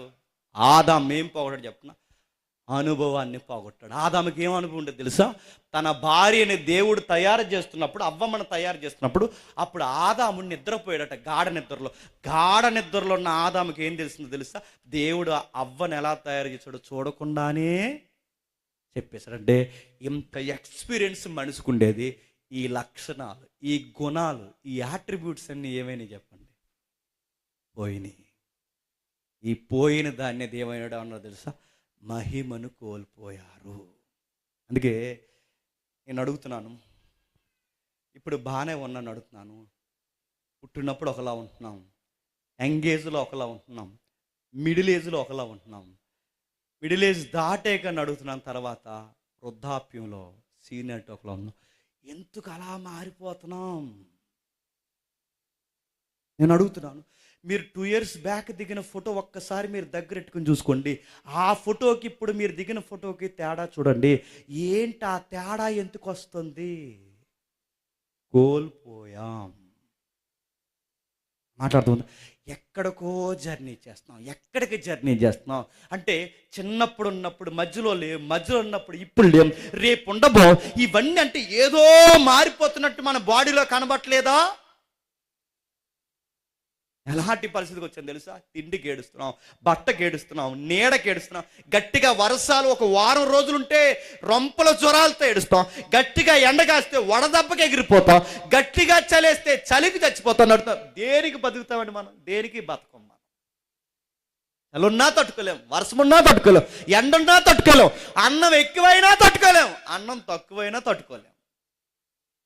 రోజుకి 70 వీడియోలు చెప్తున్నారండి ఆ సోషల్ మీడియా. ఒకడేమో తినమంటాడు, ఇంకొకడేమో తినొద్దు అంటాడు, ఇంకొకడేమో అది తినమంటాడు, ఇంకొకడేమో ఇది వద్దు అంటాడు. నన్ను ఒక్కడ తినగా చెప్పడండి. మీరు చూస్తున్నారు లేదు వీడియోలు? ఒకడు ఇది చెప్తాడు, అది చెప్తాడు, ఏం తినడుతున్నాడు. నడుతు తింటే ఒక గొడవ చెప్పండి, తినకపోతే ఒక గొడవ, నిద్రపోతే ఒక గొడవ, ఎక్కువ నిద్రపోతే ఒక గొడవ, నిద్రపోకపోతే ఒక గొడవ. నిద్రపోకపోతే వచ్చే జబ్బులు వేరు, ఎక్కువ నిద్రపోతే వచ్చే జబ్బులు వేరు. నడుతుంది. ఏమైనా బాగుందండి మన సిస్టం? నేను అడుగుతున్నాను, 7 గంటలకల్లా తినేస్తే ఒక గొడవ, 7 తర్వాత తింటే మరో గొడవ. ఇదేంటండి? ఏం బాగుందండి మన లైఫ్ చెప్పండి. డాక్టర్ గారు చెప్పారట ఏమని, అదిగో ఆ చేపలో పెరుగన్నం తినకన్నాడు. తింటే తినకూడదంట. చేపలు పెరుగన్నం తినొద్దు అంటాడు, ఆ కూర ఈ కూర వేసుకుని తినొద్దు అంటాడు. మరి మేము ఏం తినాలి అడుగుతున్నాను. ఒకడేమో తినమంటాడు, ఒకడు తినొద్దు అంటాడు. ఇలాంటి బతుకు మనకు ఎందుకు వచ్చిందంటే అక్కడ డిస్టర్బెన్స్ అయింది. ఇమేజ్ కోల్పోయాం. ఎక్కడ? ఆదాము హవ్వ. అసలు మన ఫుడ్ ఏంటో చెప్పనా, జీవవృక్ష ఫలాలు తినే బతికేవాళ్ళం. మన స్థితి ఏంటో చెప్పనా, చావు లేని జీవితం జీవించేవాళ్ళం. మన స్థితి ఏంటో చెప్పనా, మహిమా వస్త్రం ధరించుకుని ఉండేవాళ్ళం. మన స్థితి ఏంటో తెలుసా, మంచి ప్రేమ అనురాగాలతో ఉండేవాళ్ళం. అది పోయింది. దీన్ని చెబుతున్నాడు పౌలు గారు ఏమని, ఏ భేదము లేదు, అందరూ పాపము చేసి చెప్పండి దేవుడు అనుగ్రహించు మహిమను పొందలేకపోయారు. ఇప్పుడు అడుగుతున్నాను, పొందలేని దాన్ని ఇప్పుడు మనం పొందుకోవాలంటే అది ఎట్లా వస్తుంది? కాదు. అది ఎట్లా వస్తుంది, ఎలా వస్తుంది? వచ్చే అంటే వచ్చేస్తాదా? ఆత్మీయంగా గుర్తుపెట్టండి, మానసికంగా, శారీరకంగా, అన్ని విధాలుగా దేవుని ఎదుట మనం తప్పు చేస్తాం. తప్పు చేసిన మనం మళ్ళీ ఆయన ఎదుట ఆ జీవితాన్ని పొందుకోవాలి అంటే మళ్ళీ ఆ జీవవృక్షం కావాలి. ఆ మిస్ అయిపోయిన జీవవృక్షం ఎవరిస్తారు? మొదటి ఆదాము చెడగొట్టాడు. ఆ ఆదాము చెడగొట్టింది మన ఒరిజినల్ లైఫ్ ఏంటో చూపించడానికి దేవుడే కడపటి ఆదాముగా భూమి మీదకి రావాల్సి వచ్చింది. ఆ ఆదాము ఏం చూపించాడు తెలుసా? ఆ కడపటి ఆదాము ఏం చూపించాడు తెలుసా? ఆయన మరణించి తిరిగి లేచిన తర్వాత ఇలా చూపించాడంటే, ఏమని చూపించాడంటే, ఇదిగో ఆయన శిష్యులు మరణించి తిరిగి లేచిన వెంటనే శిష్యులు చూస్తుండగా మూయబడిన తలుపులు మూయబడి ఉండగా లోపలికి వెళ్ళాడంట. మూయబడిన గోడలు మూయబడి ఉండగా బయటకు వచ్చాడు. అంటే ఆయన తిరిగి లేచిన తర్వాత ఎంత వింతగా కనబడుతున్నాడు. కనబడిన వెంటనే పరలోకానికి వెళ్తున్నాడు, అక్కడ కనబడిన వెంటనే మళ్ళీ భూలోకానికి వస్తున్నాడు, అదృశ్యంగా కనబడుతున్నాడు, దృశ్యంలోకి వెళుతున్నాడు, వస్తున్నాడు, పోతున్నాడు. ఏంటి ఆ లైఫ్ అంటే దేవుడు ఏమన్నా తెలుసా, మీరు మిస్ అయిపోయిన లైఫ్ చెప్పండి, ఇదే మీరు కోల్పోయారు. అంటే ఈ పదార్థానికి విరిక్కిపోయిన మనం, ఇక్కడ చావులకి ఏడుస్తున్న మనం, మన లైఫ్ ఎలా ఉంటుందంటే, యేసుప్రభు తిరిగి లేచాడే, ఆ తిరిగి లేచిన జీవితమే మన ఒరిజినాలిటీ. ఆ ఒరిజినాలిటీ మనకు రావాలి అంటే బైబిల్ ఏమని చెప్పనా, మళ్ళీ ఆ ఆదాము దగ్గర పోయిన ఆ ఒరిజినాలిటీ మళ్ళీ ఈ ఆదాము తెచ్చాడు కనుక, ఈ ఆదాముని అందు ఎవరు విశ్వసిస్తారో చెప్పండి, మళ్ళీ వాళ్ళకి కోల్పోయిన జీవితం చెప్పండి అనుగ్రహిస్తాడు. అందుకు యేసు ప్రభువుని నమ్మాలి. నేను అడుగుతున్నాను, యేసుక్రీస్తునందుకు నమ్మాలంటే నమ్మాలి. నమ్మకపోతే ఏమవుద్ది అంటే అడుగుతున్నాను, ఘరానాగా నరకనపోతాం. ఎందుకంటే మనం కాన్షియస్ మిస్ అయిపోయాం, మనస్సాక్షి వ్యతిరేకమైన తప్పులు చేస్తున్నాం, గుర్తింపు కోల్పోయాం, అమర్త్యాక అలవాటు పడిపోయాం, ఇమేజ్ కోల్పోయాం, మసక బారిపోయాం. వీటన్నిటికీ మనకు వచ్చే పనిష్మెంట్ ఏంటంటే నరకానికి దాతృత్వం అవుతాం. ఆ నరకానికి పోయే మనం నరకానికి పోకుండా మళ్ళీ మనం పాపంలో పడకుండా బయటికి తప్పింపబడాలి అంటే దేవుని చట్ట ప్రకారం గుర్తుపెట్టుకోండి, ఆ పాపం వల్ల వచ్చిన జీతం చెప్పండి మరణం పోవాలి. ఆ మరణం పోవాలి అంటే పాపం పోవాలి. ఆ పాపం పోతే కానీ, ఆ పాపం వల్ల వచ్చిన ఈ కాన్సిక్వెన్స్ ఏదైతే ఉందో, ఈ భయంకరమైన ఇబ్బందికరమైన పరిస్థితులు ఏవైతే ఉన్నాయో, ఇవన్నీ పోవాలంటే సిన్ ఆగిపోవాలి, పాపం ఆగిపోవాలి. పాపం ఆగాలంటే ఎలా ఆగుతుంది? ఆగిపో అంటే ఆగిపోదు. పాపం ఆగాలంటే పాపానికి రుణం చెల్లించాలి. రుణం. ఏ రుణం చెల్లించాలి? ఏ రుణం చెల్లించాలి తెలుసా? నీ చేతులతో తప్పు చేసుకోవడానికి నీ చేతులతో పడాల్సిన శిక్ష ఆ చేతులకు పడాలి. నా కాళ్ళు మంచివి కాదు, నా కళ్ళు మంచివి కాదు, నా హృదయం మంచిది కాదు, నడినెత్తి మొదలుకొని అరికాల వరకు మనకి ఏ మంచి లేదు. నిలువెల్లా మనం దెబ్బలు తినవలసిన వారు. దెబ్బలు తినే మనం దెబ్బ తినకుండా బ్రతికి ఒక మహిమా జీవితంలోకి వెళ్ళాలంటే దేవుని చట్టం, దేవుని న్యాయం చెబుతుంది మన పక్షాన ఎవరో పనిష్మెంట్ తినాలి. ఎవరు తింటారు? నువ్వు తింటావా? మనం ఎవరైనా తింటాం. ఎందుకంటే ఒకరు పనిష్మెంట్ ఒకరు తినడానికి, నీ పనిష్మెంట్ నీకుంది, నా పనిష్మెంట్ నాకుంది.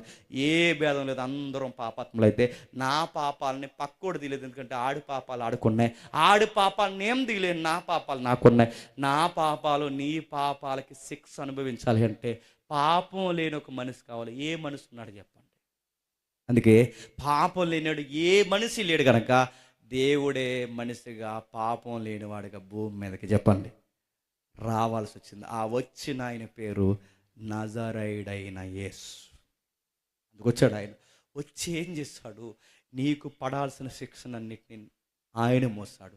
నీకు నాకు పడాల్సిన శిక్షణ అంతా ఆయన మోసి మరణాయన ఆయన మోసి ఏమన్నాడంటే నా మహిమను చెప్పండి మీకు ఇస్తానడు. ఎప్పుడు ఇస్తా ప్రభు అంటే మొదటి రాకళ్ళు వచ్చినప్పుడు మరణాన్ని తీసేశాడు, క్షమించండి, మొదటి రాకళ్ళు వచ్చినప్పుడు పాపాన్ని తీసేశాడు.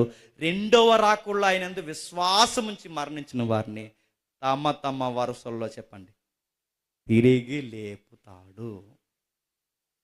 ఈ చనిపోయిన తల్లిని బట్టి కుటుంబానికి నేను ఇస్తున్న గ్యారంటీ ఏంటంటే, నేను చెప్పే ధైర్యం కలిగిన మాట, యేసు ప్రభు రెండో రాకల్లో వస్తే మీకు అర్థమైతే ఆ కుటుంబానికి ధైర్యం చెప్పేలాగా మీరు ఆమేనని చెప్పండి. చివరిలో యేసు ప్రభు రెండో రాక మేఘాల మీద అలా జరుగుతూ వస్తే, ఆ యేసు ప్రభు మేఘాల మీద అలా వస్తున్నప్పుడు ఈ రెండు కళ్ళు, ఈ ఊర్లో ఉన్న ప్రజలు, ఈ చర్చిలో ఉన్న ప్రజలు ఈ రెండు కళ్ళుతో యేసు ప్రభునే కదా అని చూసేటప్పుడు మరి ఎవరిని చూస్తామంటే మేఘాల మీద ఇంకెవరిని చూస్తాం చెప్పినా దశలోనికి పత్రికలు ఉంటుంది, మనకన్నా నిద్రించిన వారిని కూడా ఎంటబెట్టుకుని రెండవ రాకళ్ళు వస్తాడు. అంటే ఈ తల్లిని యేసు ప్రభుతో పాటు రెండవ రాకళ్ళు ఈ కుటుంబం త్వరలోనే చూడబోతోంది. ఆమేన్. ఇలా ఖచ్చితంగా చూస్తారు. అందుకే పౌలు ఏమంటాడంటే ఆ దశలోనికి పత్రికలో ఈ మాట చేత ఒకడు ఆదరించుకోండి. ఇప్పుడు చెప్తున్నాను, ఈ కుటుంబం ఎందుకు ఈ సభ పెట్టిందంటే వాళ్ళకి ఒక ఆదరణ. ఈ కుటుంబం ఎందుకు ఈ సభ పెట్టిందంటే వాళ్ళకి ఒక ధైర్యం. ఏంటి ఆ ధైర్యం అంటే క్రీస్తునందు నిద్రించిన వారిని దేవుడు త్వరలోనే తమ తమ వారసుల్లో చెప్పండి తిరిగి లేబోతున్నాడు. ఆదాము తెచ్చిన మరణాన్ని క్రీస్తు బంధించేశాడు. ఆదాము తెచ్చిన పాపాన్ని మొదటి రాకడలో సిలివేశాడు. ఆయన రెండవ రాకడలో పూర్తిగా మరణాన్ని తీసేస్తాడు. ఆ మరణం తీసిన తర్వాత ఆ రోజు మళ్ళీ ఆ గ్లోరీ లైఫ్ మనకు రాబోతుందంట. ఎలా ఉంటుంది ఆ లైఫ్? ఆయా ఏదైనా తోటలో ఎలా ఉండేదో అలాగే ఉండబోతుందంట. ఎక్కడుందో ఒక్కసారి తీయని ముగిద్దాం. ప్రకటన గ్రంథము ముగిద్దాం. ప్రకటన గ్రంథము 7వ అధ్యాయం, ప్రకటన గ్రంథము 7వ అధ్యాయం, ప్రకటన గ్రంథం 7వ అధ్యాయం 16వ వచనం. ప్రకటన గ్రంథము 7వ అధ్యాయం 16వ వచనం. వారికి ఇక మీదట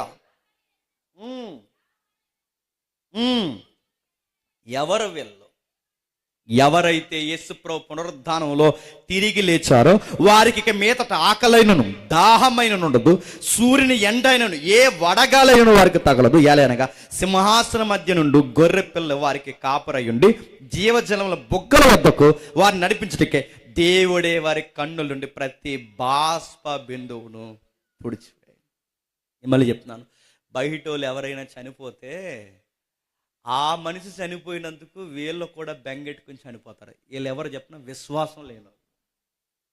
కానీ విశ్వాసం ఉన్న వాళ్ళు ఏం చేస్తారు చెప్పినా నిరీక్షణ కలిగిన వారుగా వాళ్ళు ఎదురు చూస్తారు. గుర్తుపెట్టుకుని బయట వాళ్ళు ఎక్కెక్కి ఏడుస్తారు. మనం ఎలా ఏడుస్తాం చెప్పినా ఎంతవరకు ఏడవాలో చెప్పండి అంతవరకు ఏడుస్తాం. ఎందుకంటే నిద్రించిన మన ప్రియులను మళ్ళీ మనం త్వరలో చూడబోతున్నాం. యేసు ప్రభువును చూస్తామన్నది ఎంత గ్యారంటీయో మన ముందు చనిపోయిన మన తల్లుల్ని తండ్రుల్ని దేవుని యందు నిరీక్షించి క్రీస్తునందు నిద్రించిన వారందరినీ ఈ రెండు కళ్ళు త్వరలోనే చెప్పండి చూడబోతున్నాయి. అప్పుడు వారు మనము కలిసి ఆదాము కోల్పోయిన జీవితం చూసారా, ఆ జీవితంలోకి అడుగు పెడతామంట. ఆ లైఫ్ ఎలా ఉంటుందంటే ఎండ ఉండదు, వడగాలు ఉండదు, ఆకలి ఉండదు, దాహం ఉండదు, సూర్యుడు ఉండడు, ఏ ప్రాబ్లం ఉండదు. మరి ఎలా ఉంటుందంటే దేవుడే ఎలుగై ఉంటాడు. ఆయన మహా వెలుగులో నిత్యము జీవిస్తామంట. ఆ రోజు ఒక పాట పాడతామంట. ఆ పాట ఏంటో తెలుసా? మరణమా నీ ముల్లెక్కడ, మరణమా నీ విజయం ఎక్కడ, ఇక నువ్వు మమ్మల్ని ఏమీ చేయలేవు. ఆదాము వల్ల వచ్చిన పాపం, ఆ పాపానికి జీతమైన మరణమైన నువ్వు ఇప్పుడు ఎరగబడ్డావు. ఇప్పుడు యేసు ప్రభువునందు మాకు జీవము, ఇక నువ్వు మమ్మల్ని ఏమి చేయలేవు. ఆకలితో చంపావు, దప్పికతో చంపావు, ఒంటరితనంతో చంపావు. కానీ ఇప్పుడు మాకు ఆకలే లేదు, మాకు దప్పికే లేదు, ఎండా లేదు, మేము దేనికి చావు, నిత్యము బతుకుతాం. ఆ నిత్య జీవితంలో సదాకాలము ప్రభుతో మనం ఉండబోతాం. అందుకే ఇందాక తమ్ముళ్ళు పాట పాడుతున్నప్పుడు ఆ ఎవరైతున్నారో ఆ నిత్యమైన భక్తుల గుంపులో ఉన్నట ఆ పాటలో సారాంశం, ఆంధ్ర క్రైస్తవ కీర్తనలో పాటలో సారాంశం ఏంటంటే ఆ పరిశుద్ధుల గుంపులో చెప్పండి పేదను నేను. అంటే ఏంటి? ఆ పాట పులకించి ఎంత బాగా రాశాడంటే, ఇప్పుడు అందరూ మీరు పుణ్యాత్ములు అనుకోండి, ఇక్కడ ఈ దేవుడు ఉన్నాడు అనుకోండి, మీరందరూ ఈ పరలోకంలో దేవుడు ఉంటే, ఆ చివరిన గేట్ కాడ ఒకడు ఉంటాడు చూసారా, ఆ గేట్ దగ్గర ఒకడు ఉంటాడు, ఆ పేదోళ్ళలాగా. ఆ చివరిన గేటు కాడ నేను బతికేసిన చాలు, నా జీవితం చెప్పండి ధన్యమైపోయినట్టే. అది పాట. పరలోకం అంటాడు చెప్పిన, నిజానికి గేటు కాడ ఉండాలండి, బెంగట్టుకోకండి. పరలోకం అంటాడు చెప్పిన, ఆ లోపల ఏదో మూలనున్నా మన జీవితం ధన్యమైపోయినట్టు. ఆ ఎటర్నటీ లైఫ్ మనకు రాబోతుంది. ఇప్పుడు టైంలో ఇరికిపోయాం, మెటీరియల్లో ఇరికిపోయాం, మరణంలో ఇరికిపోయాం, వీటన్నిటిలో ఇరికిపోయాం. ఈ డెత్, టైం, మెటీరియల్ ఇవన్నీ మనకి ఇరికించాయి. పాపం వీటన్నిటిలో మనం బంధించి ఒకరోజు రాబోతుంది. టైం లేని టైం రాబోతుంది. పదార్థం కాని ఒక లైఫ్ రాబోతుంది. స్పేస్ కాని ఒక స్పేస్ క్రియేట్ అవుతుంది. ఒకరోజు యేసుప్రభు వస్తాడు. ఆ నిత్యత్వం, ఎటర్నిటీ లైఫ్లోకి మన దేవుడు త్వరలోనే చెప్పండి తీసుకెళ్ళబోతున్నాడు. ఇది మనం కోల్పోయాం. ఎవరు కోల్పోయారు చెప్పండి? ఆదాము కోల్పోయాడు. ఆదాము ద్వారా చెప్పండి మనమందరం కోల్పోయాం. అక్కడ కోల్పోయింది త్వరలో ఇవ్వడానికి యేసుప్రభు మేఘాల మీద రాబోతుంది. నమ్మిన వారు ధన్యులు, నమ్మని వారు వాళ్ళ ఆత్మలకు వారే ఉత్తరవాదులు. దేవుడి మనం దీవించును గాక.